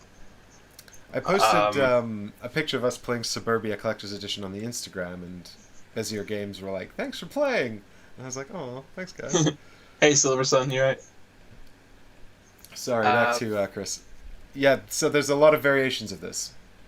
Oh god, yeah, and so this, from what I can tell, appears to be claiming to be the ultimate werewolf extreme. So this apparent, as far as I can tell, this has everything. Now, I'm not hugely familiar with Werewolf. I have played it, but as gathered earlier on, my social deduction game of choice is Avalon. Most of my Werewolf experience is the One Night Ultimate variant, because of certain issues I have with the Werewolf game. But from my understanding, this is everything. If you back this, you will get all the new characters, all the old characters, including ones that are hard to obtain.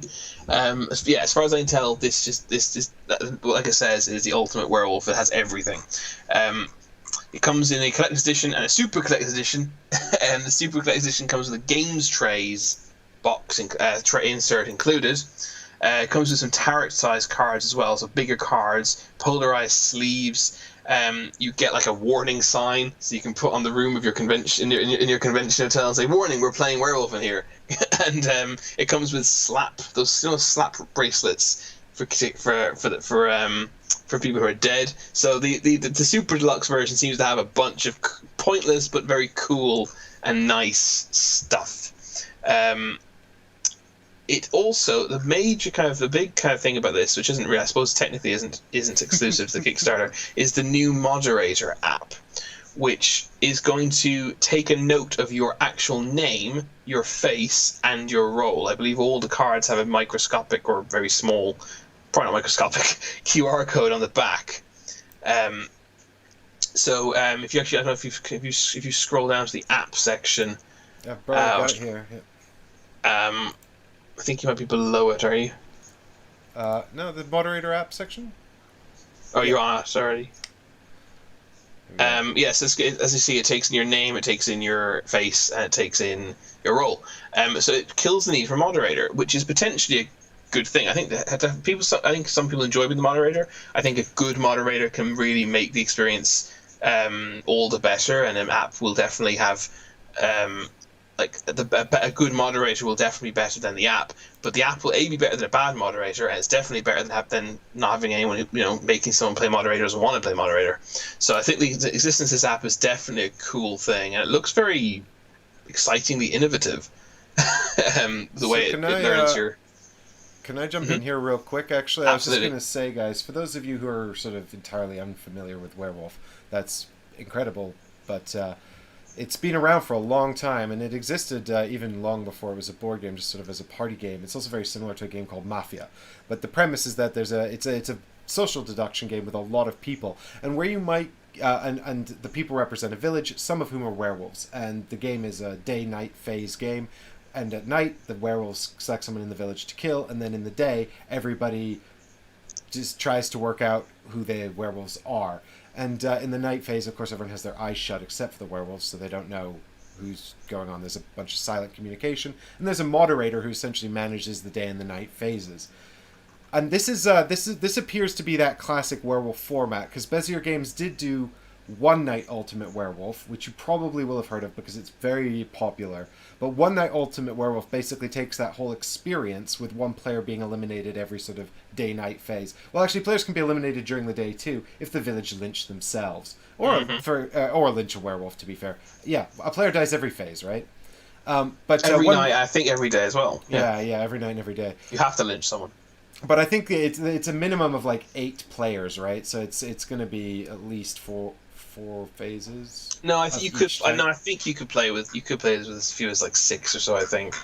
But I don't know how good that would be. You could play with up to like 60 as well. This was definitely the shouty game. Yeah, The and so the One Night Ultimate Werewolf was the same production company here, but it condenses the whole experience into one night.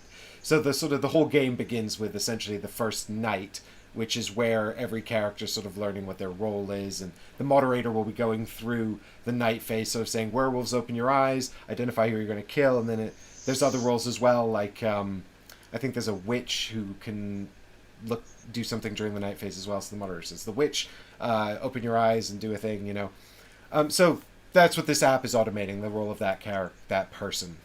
Yeah. What it doesn't do, which I'd be more interested in, then, because as I said, some people like being the moderator, and a good moderator is going to be better than an app. But I still think that the innovation is very cool, very welcome. What I'd be more interested in, though, and the thing that always prevents me from wanting to play this, is the player elimination. Particularly the fact that the person who dies who's the first victim, basically doesn't get to play at all. Yes. It's like, hey, do you want to play werewolf? I'm going to tell a story about that, actually. I went to a party once with my girlfriend's colleagues from work, and I brought along a few games, and they're not board gamers at all, but it was a Halloween party, and Werewolf was what game I brought. Interestingly, I don't think it was the Ted Alspach version. It was a copy called The Werewolves of Miller's Hollow.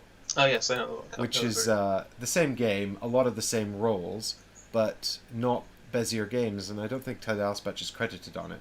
But anyway, I'm quite good at being the moderator in this game, and I put a lot of theatrics into it, and I got the whole game set up, and everyone very excited about it. And then the girl who was having the party, of course her friends killed her immediately, and she was not very pleased, but she was very good sport about it. And then in the second game, her friends killed her off immediately again, and I just felt like really bad for her, man. Like, so I was like, that's a bit of a bummer. I hope they fix that. They can't.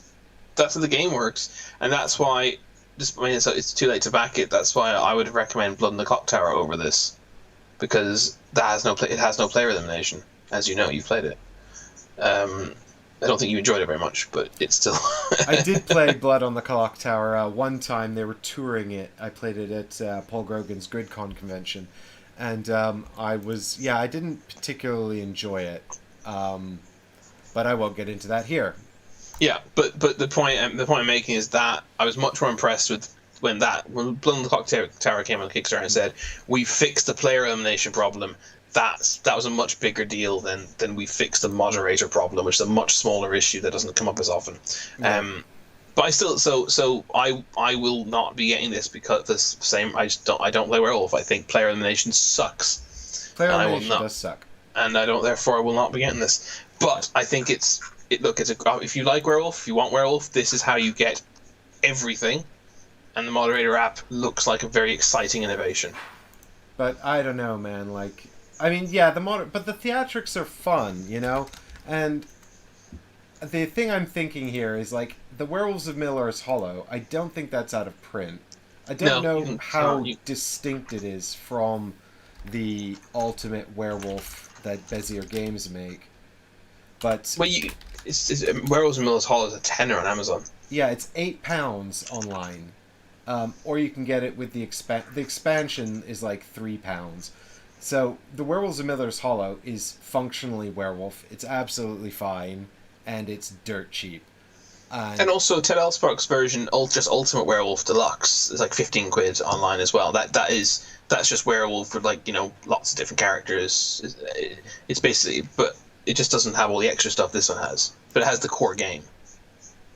Yeah, and that's the thing. Like, how often are you getting together with enough people to play this game that you need all of that content? It's like if you're big fans, right? It's for the Ultimate Werewolf fan. It's for the person who's played Ultimate Werewolf so many times they're bored of all 40 roles.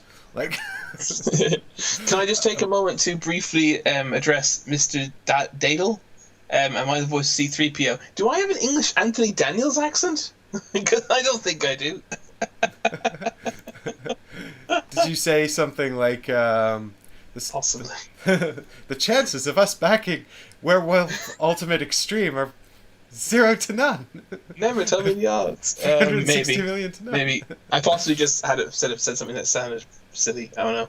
So I mean, ultimately, I do quite enjoy Werewolf. I'd probably play it like maybe once at a big party and then get out a game without player elimination.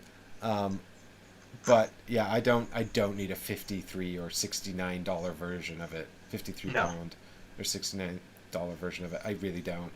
No. I just don't think that. I mean, the fact that they made slap bracelets and a door sign indicates just how little anyone needs this. What I find funny as well is the fact that the slap bracelet even says, I can't find it now, but it says something like there's nothing scary. Here you go. There's nothing more terrifying than a moderator walking towards you with one of these in their hand. And actually, I can appreciate that. I think that the slap bracelets would be quite a fun tool for a moderator to use to make the game better, right? You know, it's like, oh, where's he going with it? But also in the same campaign, they're in the same campaign, they're trying to say, but don't do that, use the app. Yeah. I mean, yeah, I like the idea of the moderator, like, with the slap bracelet, like, who's been murdered tonight? I'm going to slap you. You know, but, yeah. You know, it's so expensive. And those only come in the $99 version, right? Yeah, exactly, yeah. Where you get the game tray and you get the stupid sign. Why is there a sign? Well, I think that just about covers our... Werewolf. Dun, dun, dun, dun. Our Ultimate Werewolf Extreme thing. This next one is something this next one we might have a similar recommendation for.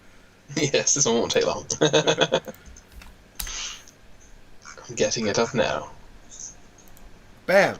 Token Sesame, the transforming token holder for board games.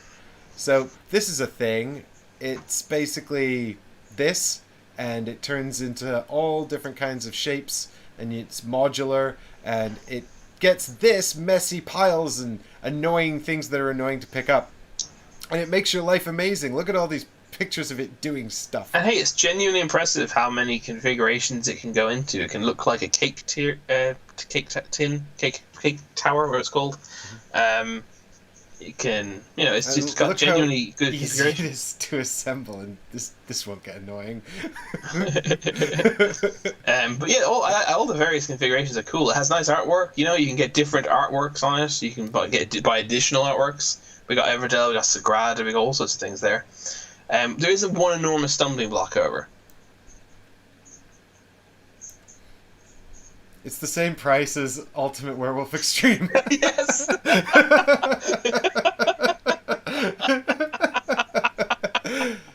And, I for anyone that tuned into my Shattered Paths stream on Saturday, I think one of the biggest takeaways from that was the business card holders I was using from Amazon. Everyone was like, what are those card holders? Where can I get those? I was like, this is like £4 each on Amazon. Yeah. And I've also got this little stack of like silicone baking muffin cups that are just great for traveling around and using as token balls because they're squidgy. And and they stack right into one another, so they take up no space at all. You can't break them, and those cost, I think, about £5. So my point is, you can essentially, cover. Dustin says he bought some business card holders. There you go. Nice. So, and Eddie says those were great. Yeah, that was my RSP pro tip from the stream. Business card holders, man. So you can basically accomplish exactly what this thing is doing for, £10 or £15 on Amazon, and you can have it now. So the question is, do you want to pay £53 for this product?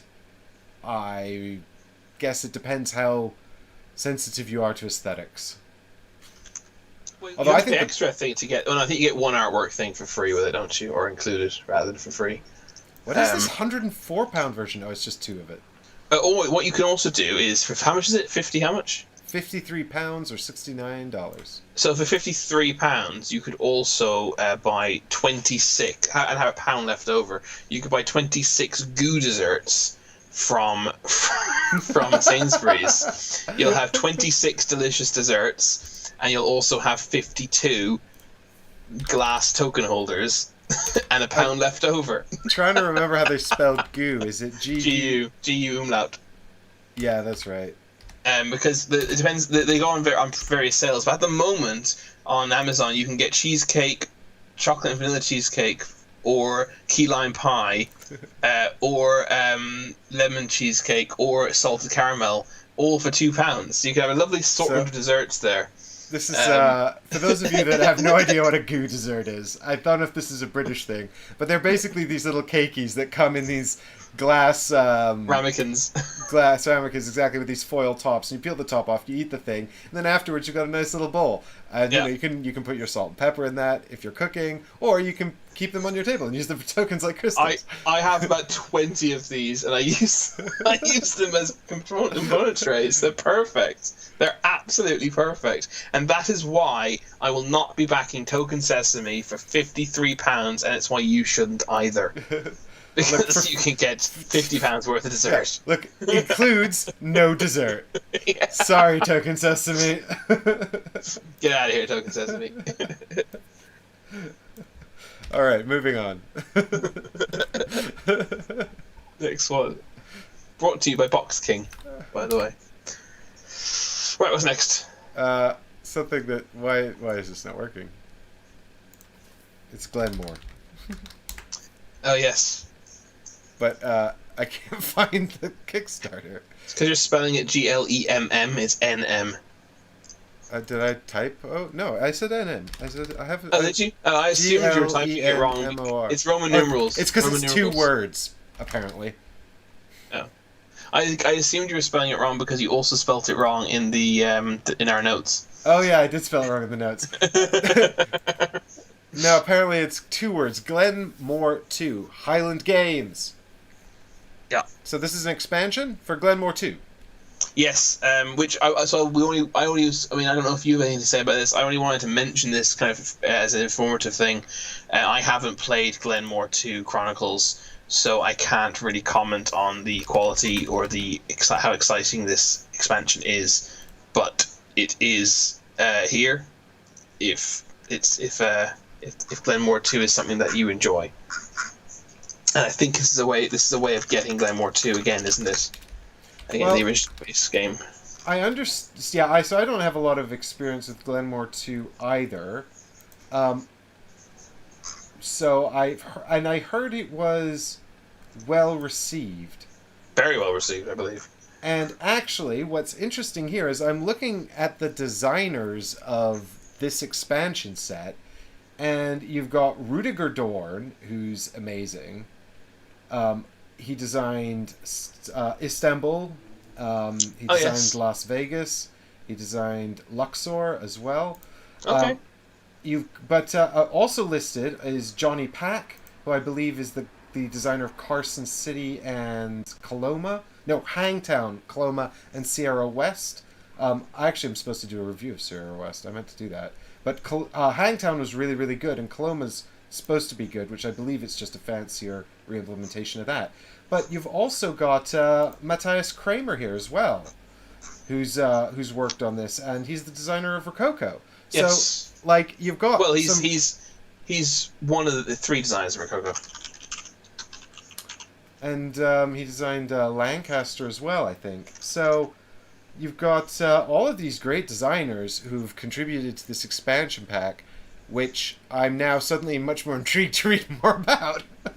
Yeah, no, this is definitely one I'm going to be checking out. But unfortunately, in terms of right now for this live stream, I don't know enough about it to give any valid opinions, to be honest, or to give any kind of informed opinions, should we say. Yep. I'm afraid I know literally nothing about this game. But I've heard wonderful things, and I'm excited, so to speak, that there's an opportunity to potentially jump in at this late stage and pick up Glen More 2 and its expansion. Are you actually having a goo now, Dustin? Dustin's off to get a dessert. If you took nothing away from our stream, it's that one thing away from this stream. It's now is dessert time. But Glen More has Canada-friendly shipping, which is definitely a good thing. Yeah, well, the Canadians are always complaining that they don't get their board games on time. This is true. Is that why you moved here? Exactly. But yeah, so unfortunately, I'm sorry, I don't really have anything exciting to say about this, but So Matthias Kramer was also the designer of Glen More 2. I did not know that. I need to look into this more. I shall be investigating this in further detail. Chances of backing have gone from 0 to like 85. How much is it actually? Let's see. I mean, 80 something for all in, I think. Yeah, so it's 35 euros for or 32 pounds for the expansion only. The original version of the game is 60 euros or 55 pounds, which is about $70 or something. And then you can get both for 92 euros, 84 pounds, or what is probably about $110. Yeah. So, there you go. Definitely check out whatever Glen More 2 is. And I will do so also. Mm-hmm. Next thing. Here we go. I don't know anything about the next one, I'm afraid. Me either. But it's got 11 days left. And it's an expansion for... Wait. Oh, no, sorry. The next one is... I'm wrong what the next one is. My bad. I misread the document. So this is an expansion to Endangered, right, Chris? Yeah, so this one only jumped on my radar actually literally a day or two ago.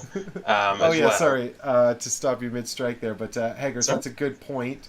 I don't take sponsorship from board game companies typically, but if Goo want to give me a sponsorship and send me lots of component trays with desserts in them, I will happily sell out.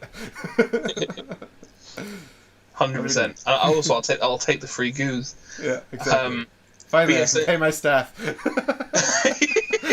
In goose only.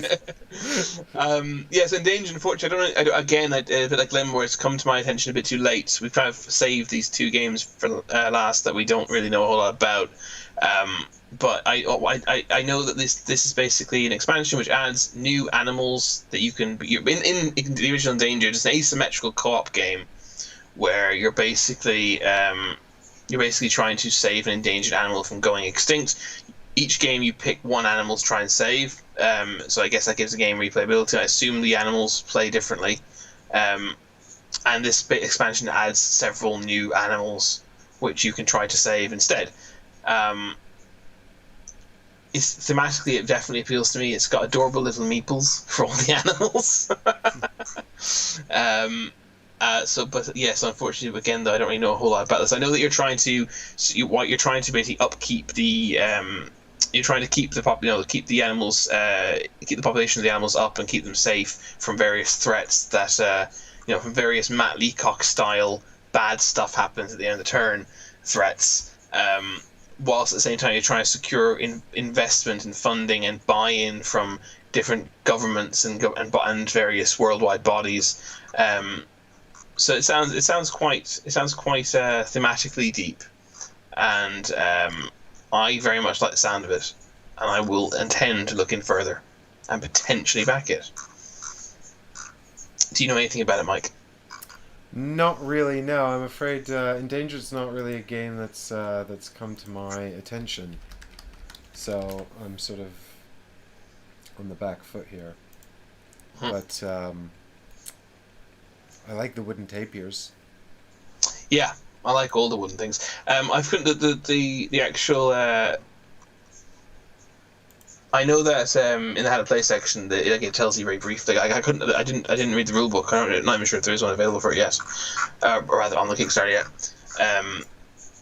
But presumably it's findable online because your base game does already exist. I know it's got it's a dice-based action selection of some kind. And I quite like dice and co-op games, because you're just mad at the game rather than at each other. I quite like a dice-based action selection. Full stop. So it's ticked a lot of boxes to make me want to look further into it. But unfortunately, I get just like the last game, I don't know enough yet to make an informed recommendation. The base on Tabletop Simulator. That is. I don't think that's good to know. I don't think it is a war game, Eqypt. It's a co-op game where you're trying to save the poor little animals. I don't think it's a war game at all. Interestingly, and this is quite nice, I've just noticed that if you are a retailer, zoo, aquarium, museum, school, and library, you can pledge here for this retailer pledge level. So it's kind of nice that they're sort of marketing this to educational facilities. It makes sense because you often see like I don't know if you're sometimes you're in the gift shop of like a art gallery or World Heritage site. They sometimes do have a board game. Excuse me, based on the. I remember where was I? I was at the Acropolis Museum in Athens, and they had a board game, a rubbish-looking board game. I can't remember what it was, but it was something Greek themed. So often it's like a puzzle or Greek theme, like appropriately themed Monopoly or something. Man, I was in Santorini and they had Santonopoly.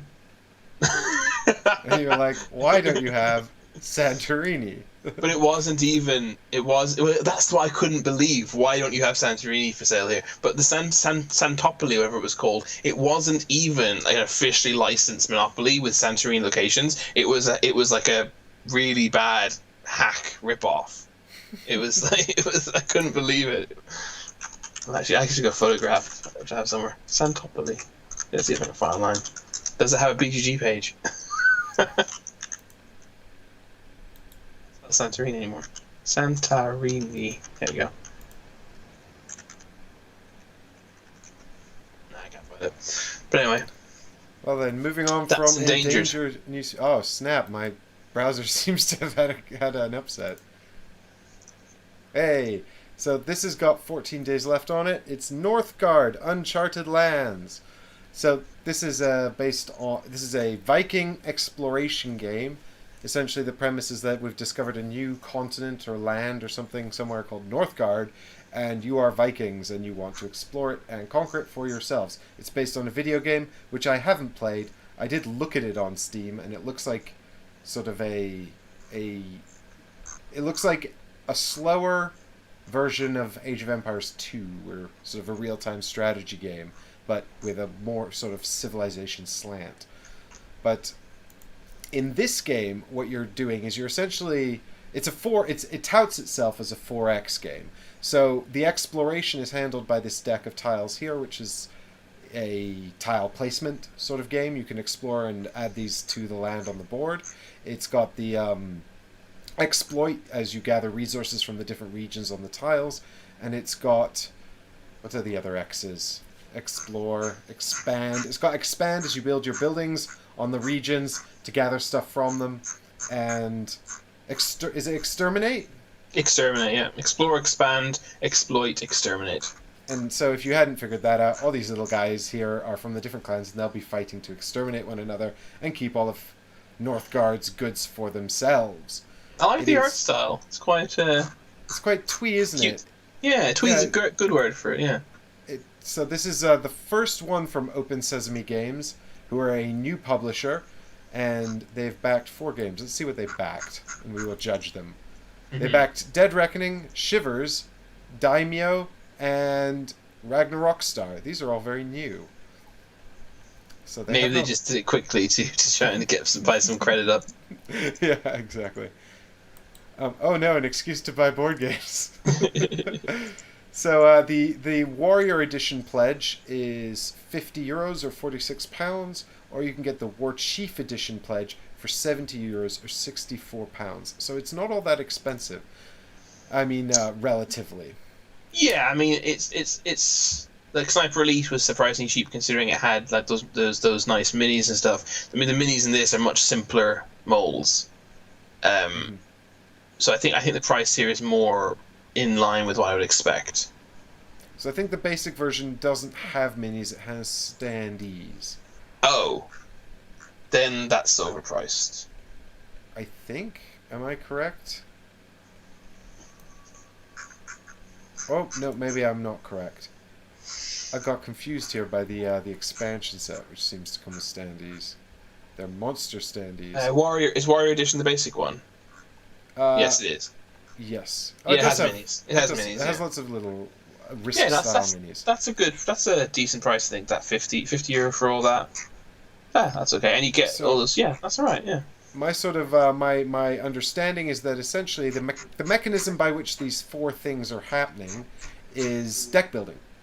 So you've got a set of cards here that represent developments that you're drafting into a personalized deck, and every turn you're going to draw 4 cards out of your deck, and then you can play those cards using the resources that you have exploited, and you're also going to get some bad cards in your deck as well, called unrest cards, if you don't manage your people's happiness.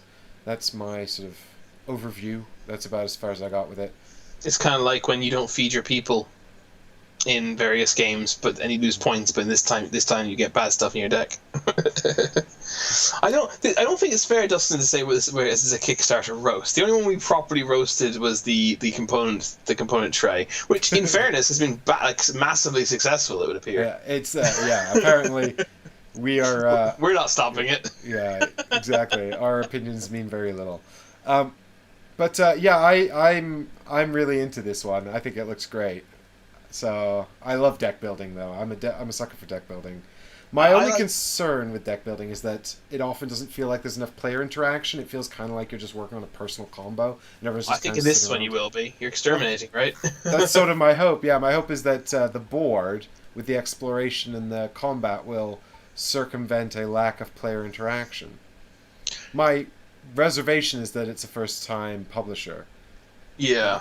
Do they have the designer listed anywhere? This wasn't on my radar at all. Having heard you now briefly talk about it, I must admit that considering the content and the price and the fact that I also am a bit of a sucker for deck builders, and a deck building 4X kind of, I feel that's almost worthy. I don't know if I've ever seen one of those before. You can have deck building aspects obviously in 4X games, but that's enough to tickle my fancy. I think this might be worth a Warrior Edition pledge. The most similar thing I can think of is a game called Innovation, and its subsequent ripoff, Monumental. I use ripoff here flippantly, guys. It's Monumental's. It's kind of its own thing, which is it is sort of a deck builder, but it's really more of it's kind of a deck builder come tableau builder. Because you build a deck, but then you set out like 9 cards every round. That's a tableau that you activate. Monumental's huge and enormous and a total pain to set up. Whereas this looks fun and cute, and I like the tile placement part. Mm-hmm. Yeah, I think it looks definitely potentially worth a look. And if you're wondering whether I backed African Kingdoms, the recent expansion for Monumental, I did, didn't I? I don't understand why Monumental's so popular. I've played it twice. Both times it's not been very good. It just doesn't appeal to me. No. Everyone I play it with is like, this is great. And I'm like, really? It's so bizarre. But this one I'm excited about. And apparently it takes 90 minutes. It says 45 to 90, but it'll take 90 minutes, which is a reasonable time, I think. Yeah. So, there you go. I think that's our last... Mm-hmm. So that's my last chance to catch up, Eggers. Sorry.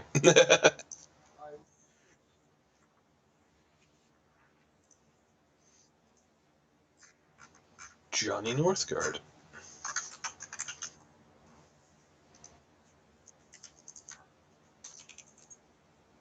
While I check up the designer of Northgard. The designer of Northgard is Adrian Deneau, who has made 2 previous games, as far as, he's made 4 previous games. No, Northgard is one of them.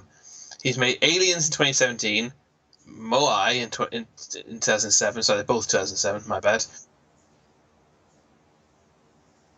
No!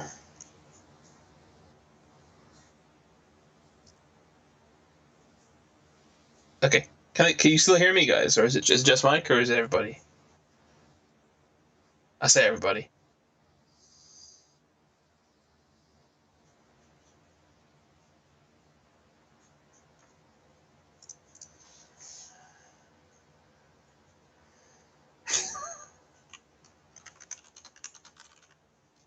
You can hear me. Okay, cool.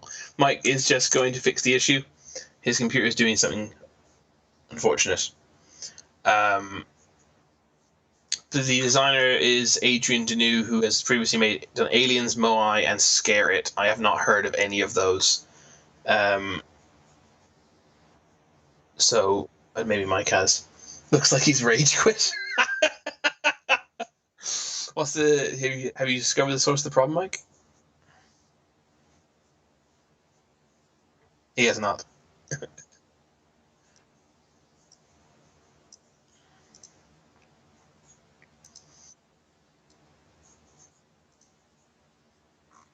Okay. Have you tried?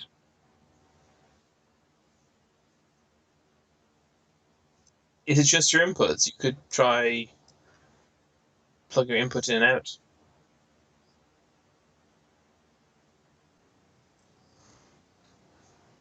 Basically, nothing on Mike's computer is. Mike's computer is not doing anything apparently right now, but it is still streaming, which is slightly surprising.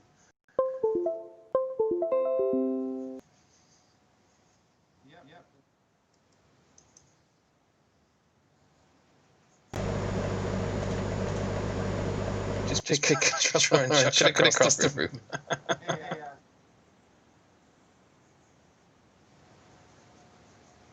Hopefully. Echo.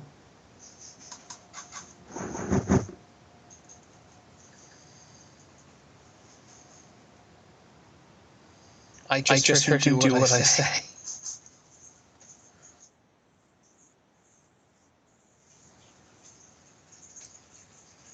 We got something.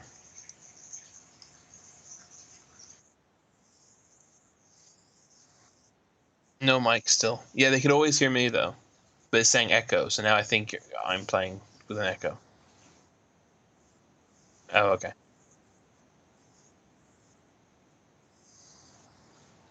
Chris is coming back through mic, maybe.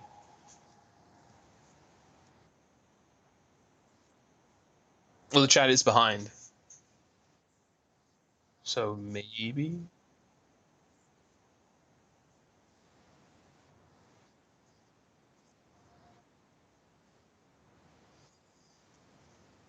Thanks, guys. I sound good now, but Mike, you're still gone.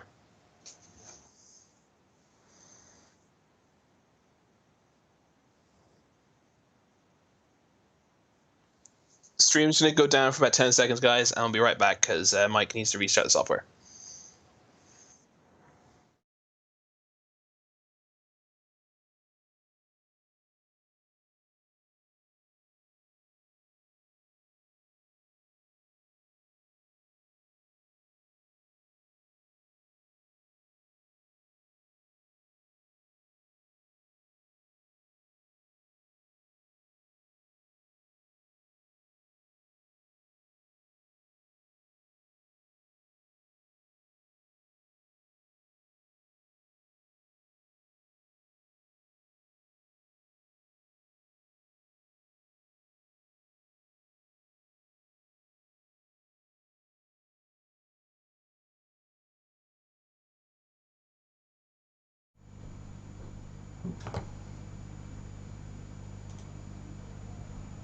Just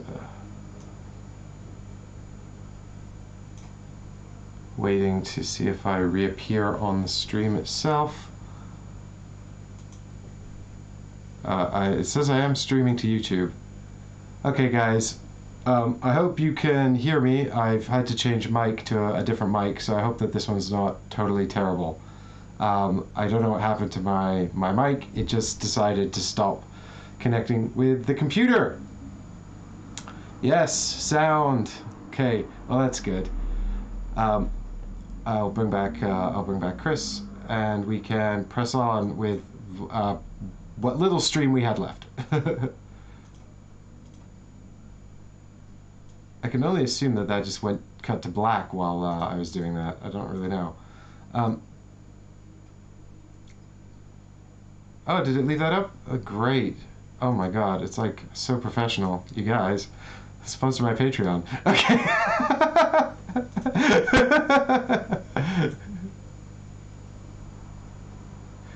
Yeah, I might have to buy a new mic because I don't know if that's just broken forever now, but it was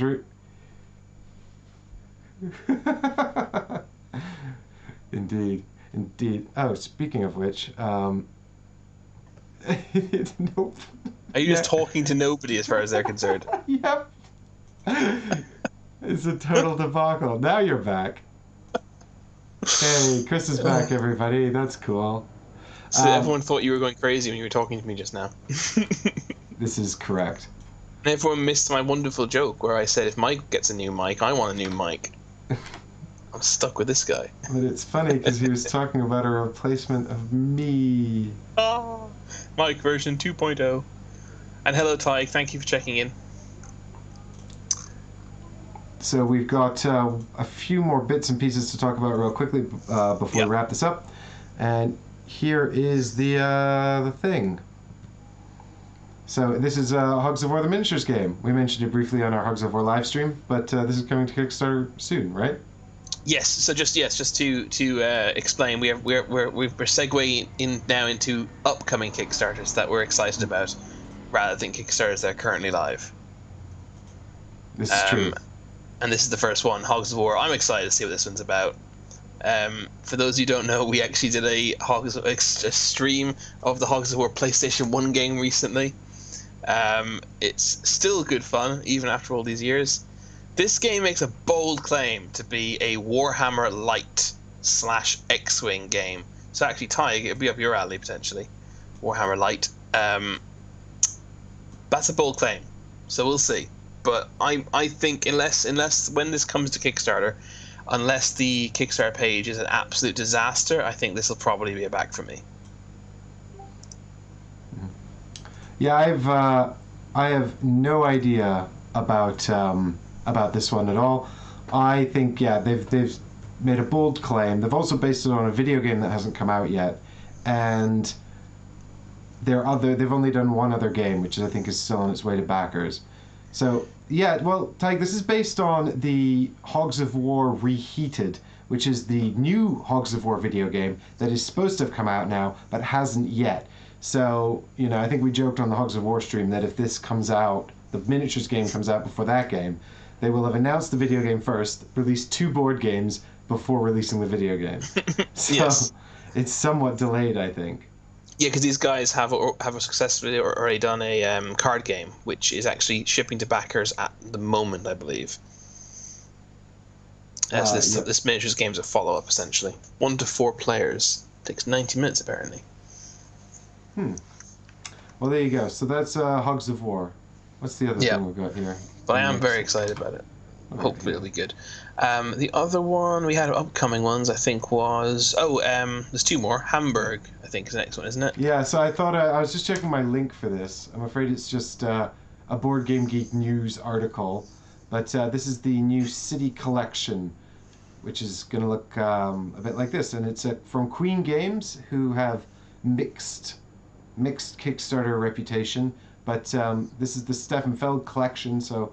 It's a bunch of Stefan Feld games, Stefan Feld being a very eminent Eurogame designer who did things like Trajan. he's on loads. He did Castle of Burgundy. Yes. Just getting a re-implementation by Castle of Tuscany quite soon. But this City Collection is doing 2 games, Hamburg and another one, which I can't even remember now. Macau. And where? It's doing Bruges, which is becoming Hamburg. Yes. And Macau, which is becoming Amsterdam. Right, that's it. So Bruges is the one I'm familiar with. I really like Bruges. I'm lucky enough to have a copy. I'm unlucky enough not to have the expansion. Both of them are incredibly hard to get now and very expensive on the second-hand market. So I'm not particularly enamored with the retheming. I think Hamburg is significantly less picturesque, personally, than Bruges. I think Bruges is a much nicer town and a much nicer aesthetic for the board game, from what I've seen of the artwork, which is just the box art. But I am excited the positive chance of finally being able to get my hands on the expansion, so I will be backing for that reason, and I might as well stick Amsterdam in at the same time, because I like Stefan Feld for the most part. Bruges is basically what's the way of putting it? It's a multi-use card game.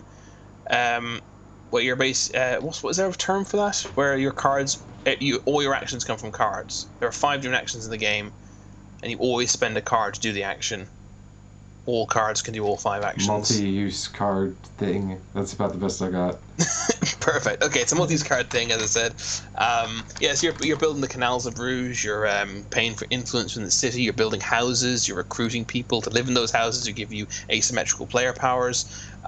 You're spending cards to get workers so that you can use them to build houses and also to trigger certain player abilities. It's really nice. I really like it. I've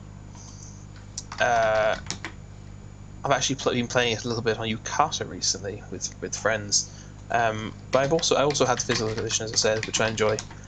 I think it's just nice when games that are being, people are shilling copy for certain games. I think it's nice when they get a reprint, even if the reprint has a retheming, which I don't approve of. It's still nice. I would definitely recommend Bruges to Eurogamers, and therefore I'd recommend Hamburg. So we don't know much about Amsterdam. I've not played Macau. Have you? I have not, no. So that might be one worth looking into if you're a collector and you're interested in getting the collection together. I know that they've announced 2 more games, although we don't know what they are yet, I don't think. But New York City and Marrakesh, which will be based on other games in the Stefan Feld catalog. So I think they're all going to be re-implementations of his previous work. And yes. These are what you see here are going to be the standard editions. There are also going to be black box deluxe editions as part of this campaign as well. So that might be something worth looking into.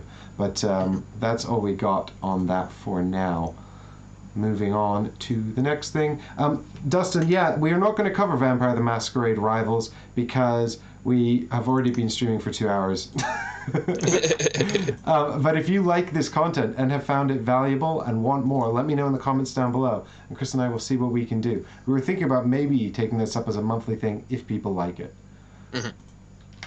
All right, what is this? I think this is the last one of the upcomings that we have. This is a private preview. You guys, exclusive. Let's see it. It's Frostpunk the board game. Feedback.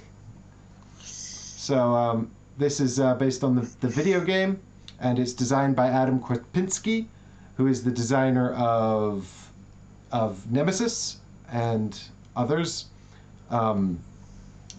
This is a new studio founded by the co-creators of This War of Mine, which was another Awakened Realms game based on a video game, and Eqypt, the board game, which was originally published by Phalanx Games, a Polish company as well. And soon to be streamed by Mike solo on the channel. Yeah, Eqypt solo coming soon. Oh my god, I'm still practicing. Hey, you can see Paul's endorsed this one as well. So, that's... You had me at Nemesis. You had me. Well, I've got mixed feelings about Adam, frankly. A, he designed Nemesis. B, the only time I've played a game with him, he tried to kill me for the entirety of the game. And I tried to kill him. And yes, succeeded. I appreciate that. I avenged you. And Michael killed me. Yeah, that was a wonderful game, I must say. I really enjoyed playing that. So there's, I don't know anything about this, really.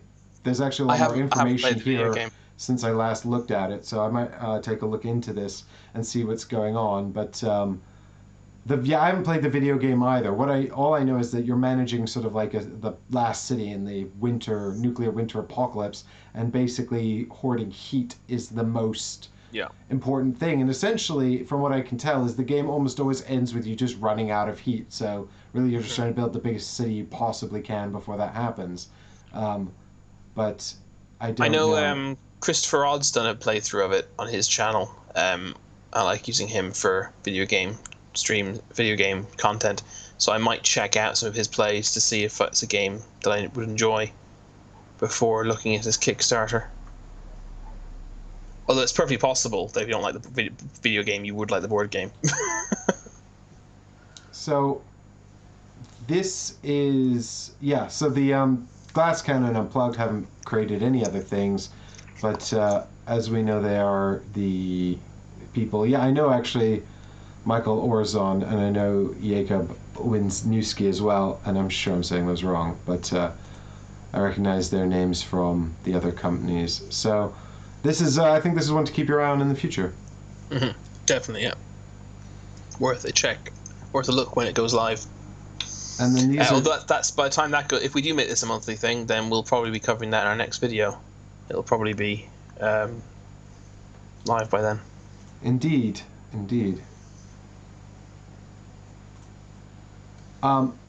Eddie, I Yes. don't... Yeah. Steam Watchers, that was the one. Mike, do you remember when you mentioned this? I thought you were talking about something different.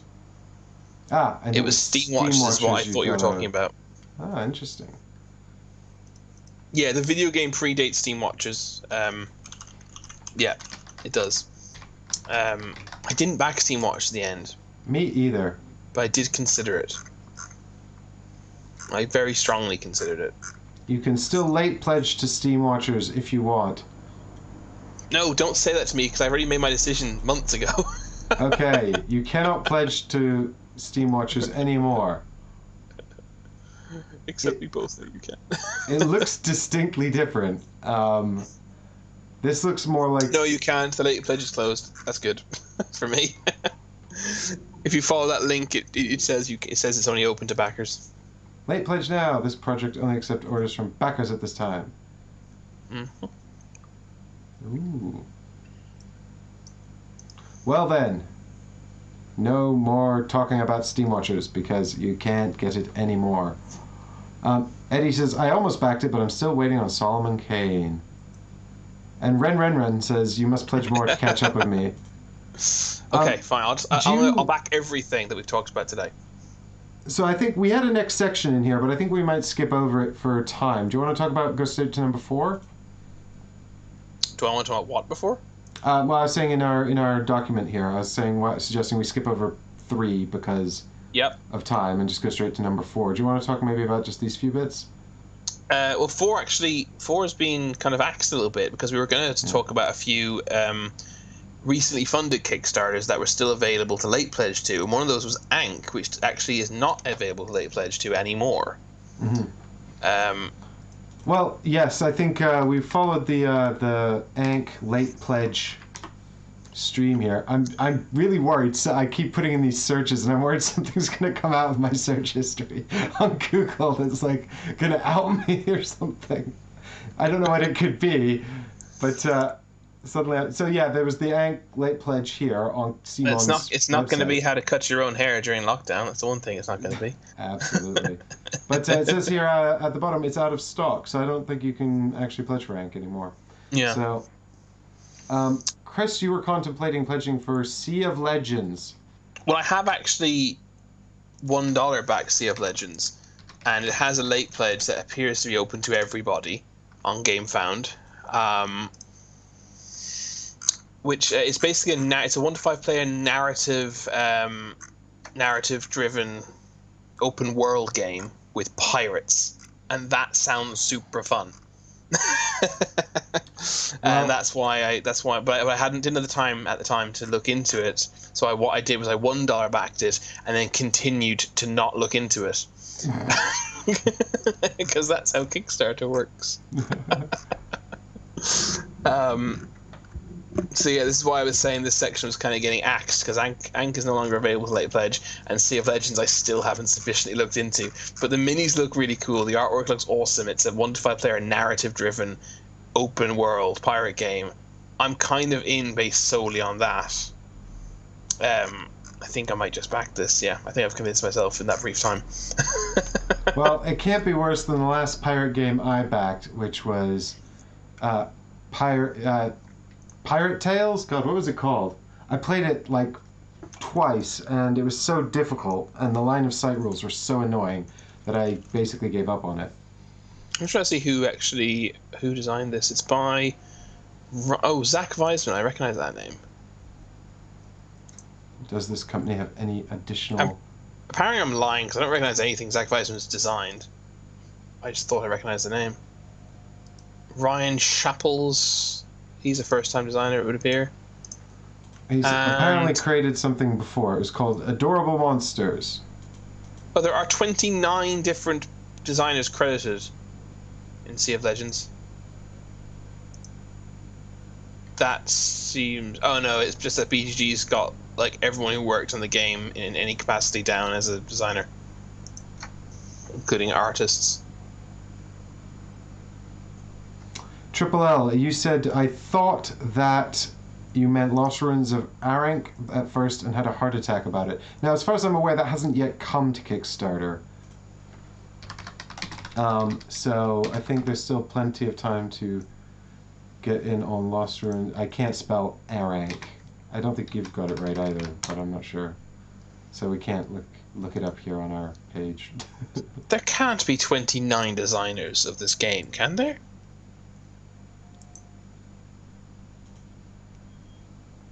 Can there? There's 29 people listed as designers of Sea of Legends, and they're actually separate from the artists, so I was wrong with that. I apologize. Yeah, you said, what did you say? Lost Ruins of Ankh. It's actually Lost Ruins of Arnak, triple L, trying to confuse me. Surely it's more designers are better, though, right, Chris? Like, Absolutely not. The more designers, the better? No way. Absolutely no way. What I think is, okay, I think a lot of them are writers. And they've written certain storylines in it. Because it's a narrative-driven adventure game with lots of different things. I think that's what it is. That's something they've written different storylines each. That would be good. Because if there's actually 29 designers, I wouldn't touch the game with a 12-inch barge pole. I agree. Like, what a mess that would inevitably become. Alter Chris, who's clearly your alter ego in chat, reminds me that Everrain is coming out soon.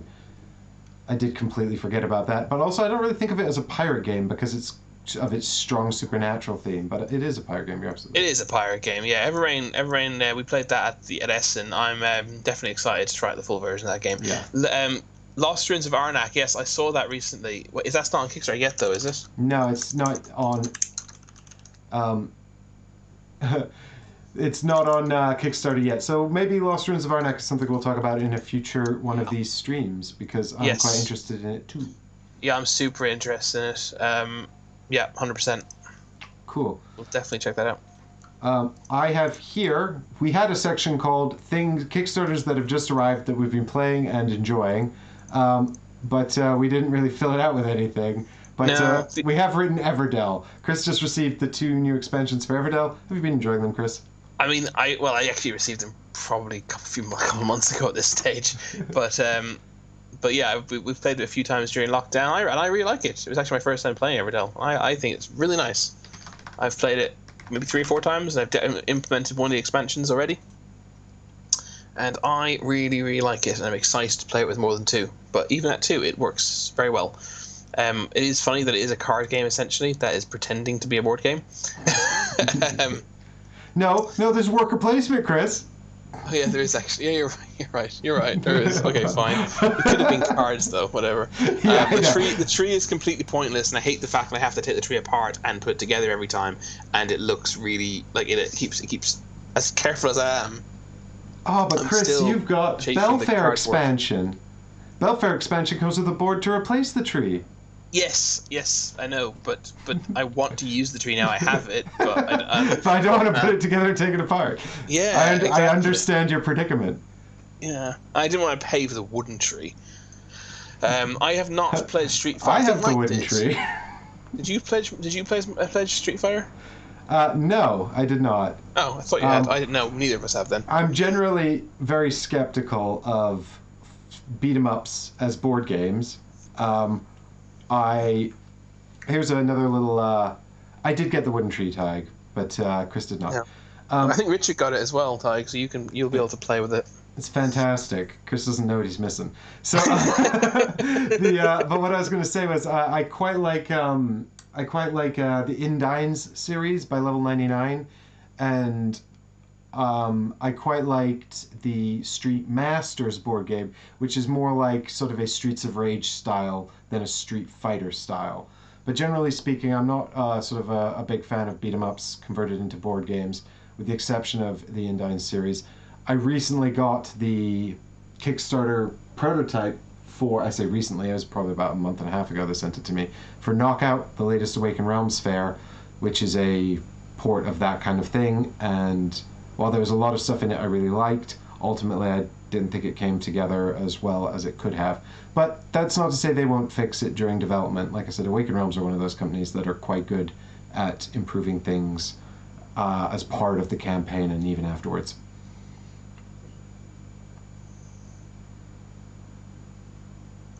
I'm just trying to think of another Kickstarter that I arrived even remotely recently. that I can put into this category. View all. Power Rangers expansion came not that long ago. I don't think I did. I used the Zero Rangers from it. I liked it. It was fun. I like the Power Rangers game. Everyone knows that. They only know it if they watched our series on the Power Rangers game. That's true. If you didn't, check out our series in the Power Rangers game. Yeah, we're really hard on those thumbnails, man. I don't think anything else arrived recently. I think it's been a... Oh, well, you know what else arrived very recently? Barbarians 2nd edition, or rather my upgrade kit to make my 1st edition Barbarian second edition. It's a worker placement game that I've with like where the worker placement places rotate in three different sections independently of each other. So spaces that were adjacent become non-adjacent and stuff like that. But I've never played it. I've had the 1st edition for a couple of years, never played it, and the 2nd edition came out, and I was like, the upgrade kit was very cheap, so I thought I might as well upgrade it. But I haven't played it, so that's kind of useless information. Yeah, there's nothing else really. Nothing recently. So, I've got. I know that the Spirit Island Shattered Earth stuff is coming soon. I'm really excited for that. I'm a big fan of Spirit Island. I think that's great. And Mike, can you get Michael to play Deep Madness? Ask Dimension Games to send me a copy, and I will 100% make that happen. I will learn it, and I'll put it on. I was just looking at Twisted Fable actually here on Board Game Geek, but I have not heard of this. I've heard of the game, but is that the one? Is that the one with the No, it's not. I was gonna say I thought that was the one with the storybook game, but it's not. No, I do not know anything about this. Fast-paced fairy tale fighting game inspired by old school 2D arcade fighters. That sounds interesting. I think I agree with. I think I'm also apprehensive about beat 'em ups in board game form, but I'm open to the idea of it working.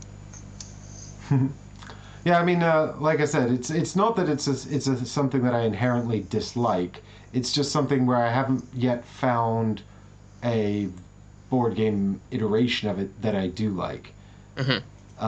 Other than Endines, which I really like Endines, but also I find every time I play it, I forget how to play it, and it's tricky to remember. Level 99 games are a bit like that. It's like War of the Ring in that way. Every time I play it, I have to relearn it. I always relearn something wrong. I spent more time learning War of the Ring than playing it, and that's saying something because I just spent 8 hours playing it. Oh dear. I think we can very briefly touch on stage 3, if you like, in passing. Oh yeah, okay. Topic 3. Topic 3 was just something, basically stuff we've backed already that we're hopefully is arriving in the near future, and we're very excited about. I definitely mentioned on a previous stream that Oathsworn is something I'm super excited about, because it just looks like a really nice dark fantasy storytelling game with an exploration phase where you can kind of make choose your adventure style choices, as well as a combat system which has quite a nice, unique, in my opinion, innovative mechanic where you've got both dice and card resolution, and you can chop and choose which one you want to use for every single combat resolution. So if you use up the deck and the cards, and you've kind of used all your good stuff, and you know that your deck is kind of mostly full of your rubbish, you can start rolling the dice, and you can maybe use cards at times when you know you don't need. When you know it's a failure won't be too bad, so you can reset your deck. I know, I like that. I think it looks really cool. I'm really excited. The miniatures look phenomenal. The artwork looks great. There's you get I went all in, so you get terrain and stuff. You get modular miniatures where you can swap out the arms to represent the weapons they're holding. I'm super excited about it. I'm disproportionately excited about this game. I don't know why. It just seems to tick the boxes for me. Well, Michael and I played a single combat, so you can see here there's a map, and this is kind of like the over map, and it's going to involve wandering around and getting into sort of diplomatic adventures and things like that, interactions with NPCs, all that kind of stuff. And then you're going to go out into the deep wood, and you're going to fight all kinds of crazy monsters like this giant worm that these adventurers are fighting here on the deep wood board. And Michael and I played a deep wood fight at UK Games Expo one year. I think it was the last one they had. And we fought, I think, against this monster here, which is actually blacked out, but it was a giant rat monster, Rat King. I hope that's not some kind of spoiler. Yeah, oh, here he is. It isn't because they're using it as demos, but anything further would be spoilers, so don't mention other monsters. I will not. But yeah, we quite enjoyed the combat, and they were interested in getting us to play it on the channel. So I'll ask them if they're still interested, and maybe we'll look at it in more depth when it shows up. But, and the other one I'm very excited for is Bloodborne. Unsurprisingly, I'm a huge Soulsborne fan. I've gone all in on Bloodborne. One of the few games that I actually bother reading the updates for when they email me. But Chris, that's from the dreaded Simon. I know, but it's Bloodborne. Yeah, I know. Steamforge got the Dark Souls license, and somehow Simon got the Bloodborne one. It's very upsetting, but there you go. Well, to be fair, it'd be more upsetting if Steamforge had them both. Well, yeah, I don't know. But yeah, I'm excited about it. I'm very excited about it. Hope it's going to be a better game than Dark Souls was. What Oathsworn card would I choose first? So I would probably choose the Ursus, because it's a massive bear. But I think Deborah did put dibs on the Ursus, because A, the Ursus is actually a giant female bear, and B, because Deborah loves Yorick Burnison from the Northern Lights or Dark Materials series. I think one of the ways I can convince her to play it with me is if I let her play as the giant bear. So my second choice is probably, I can't remember what it's called, but the I know there's like an elf-like, nymph-like, tree-like character who is like part tree, part elf or whatever, and they use her bow and her arrows are like from her own bark or something. I think that's a really cool idea. But they're all cool. The characters look cool in that game, man. So excited for it. Where are these characters that we were discussing? I cannot find them. That's back to Oathsworn. Sorry, I was sort of answering a question. Oathsworn. Yeah, no, I was like, that's there's the Ursus there, the bear man. Here's it's a woman. The bear woman. Here's the witch. Oh, also because the bear has a really cool. The Ursus has cool. They only wear armor. They have the cool backstory where they only wear armor once they've proved they don't need it. So like you only get a piece of armor once you get like a really impressive kill or something, which is incredibly Dark Souls in of itself. You can have your health bar back once you proved you don't need it. And it comes with a fully narrated companion app. Yes, narrated by that guy. I can't remember his name. Oh my god, look, the arms come off and you can replace the weapons. Oh my god. I can't remember the guy's name, but a famous guy who was in Game of Thrones. And I liked his narration in the demo I heard. And yeah, the characters are so cool. Look at that. Look at that terrain box. Look at that. The map pack. Secret boxes. All that stuff. Looks amazing. What happens when you take his arms off and replace them with something else? He can't be the blade anymore. He's going to be something else. But that's what I think is so cool. That weapon box where you get all sorts of crazy stuff. That's really cool.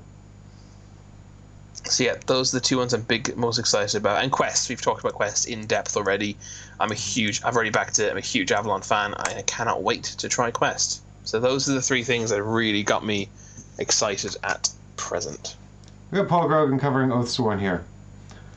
He's got all the toys already. Oh yes, he did cover Oathsworn. I think I watched his videos, in fact. Yes, you're right. I wonder if they're still interested in working with us, because they said they were at UKG, but they might have just been polite. I shall send them an email. I have their business card. Okay, well, I was going to talk about some. I'm trying to think of this. So yeah, Shattered Earth. I'm excited about the Spirit Island stuff, and I'm just trying to think of things that are coming soon. I'm pretty sure Eldervale is coming soon. I hope I said that right. Which is something I'm particularly excited about. for reasons Dwellings of Eldervale, yeah, reasons I'm not entirely sure why, because I've read the rule book and I was kind of like interested in the rule book, although I didn't think it was all that, but every time I look at the game and think about it, I get really excited about it. So I was definitely like, why? I don't know. It's a worker placement game. It's sort of action. You explore these tiles, and you've got these little fantasy civilizations, and each one comes with a tray, and these monsters go out on the board, and I don't know. It's super overproduced, but I really like the way you select a fantasy race. You explore these tiles and you build up these things, and eventually you put little dwelling hats on your workers like this, and then they become endgame scoring points. And but you have to like try and choose whether or not to turn them into these endgame scoring mechanics when they're most valuable. But then you'll lose a worker for the rest of the game, you know. So I thought that was kind of a neat and interesting thing. Sometimes you don't know exactly why you're so excited by something, right? Yeah, it's true. And this has the unique mechanic where all the monsters come with clippy bases that make sound effects, and that's great, right? I'm gonna have monsters making sound effects. Chris, from the chat, Chris, I did go all in on Aeon Trespass Odyssey, so I will be checking that out when it comes for sure. But I think we might. But that's not coming for years, so let's not talk about it now. 2021 allegedly. Allegedly, my ass. Oh yeah, if in Eldervale, if you did all their weekly puzzles, you could unlock a free Minotaur mini, and I did do the puzzles, so I got the free Minotaur. Yay! Yeah, and I didn't have to pay the $10.99 by doing the riddles of the Minotaur. Anyway, those are the two that I think it's showing up quite soon. They've actually already sent me some of the bits from it. They just haven't sent the main game, so. There you go. Cool. I think we should wrap up this stream now, Chris. What do you reckon? I think we've covered everything we said we'd cover. Yeah. There's always more. There's always more opportunity to talk about games. We didn't comprehensively run down all of Kickstarter at all in this video, but I hope we've hit the major things. But if you like this, like the video, please, because that helps us with YouTube. And also leave a comment down below letting us know that you liked it and you'd like to see more of it. And also put in the comment what you'd like to see us cover, because it will be a month later. I'm sure there'll be, we can go back over Frosthaven. We can look at the Lost Ruins of Arnak and anything else that comes up. Yeah, the Stefan Feld games, they'll be there by then. And Hogs of War, hopefully. Maybe even add a new section where we talked about whether we backed anything from this video. Yes, yeah, absolutely. I think it's pretty obvious that we're getting Northgard and Quest. So, anyway, thanks to everybody who joined us in chat. Thanks to everybody for coming on this adventure. Dustin says 4 more hours. I'd love to, Dustin, but I need to pee and find out why my microphone doesn't work. But this kind of content, I have to, I don't have to say it, but I want to say it, is only possible thanks to my wonderful patrons on patreon.com. So if you enjoy this content and you want more of it and you don't want it to be sponsored by horrible corporate exploiters, then do please check out the Patreon campaign and you will have more of this stuff. And thanks so much for watching, everybody. And don't back anything on Patreon. On Kickstarter. Yes. don't back any Kickstarters. Because Mike will back them all anyway. You can just play his. Yeah, just come over and play them in my house. It's an outrage. I should do a board game collection tour at some point. Absolutely, yeah. People would love that. Oh God. Oh yeah, and awesome. Keep your eye on Grey Fox. That's all I'm saying about that. Thanks everybody. See you next time. Thanks guys. Bye.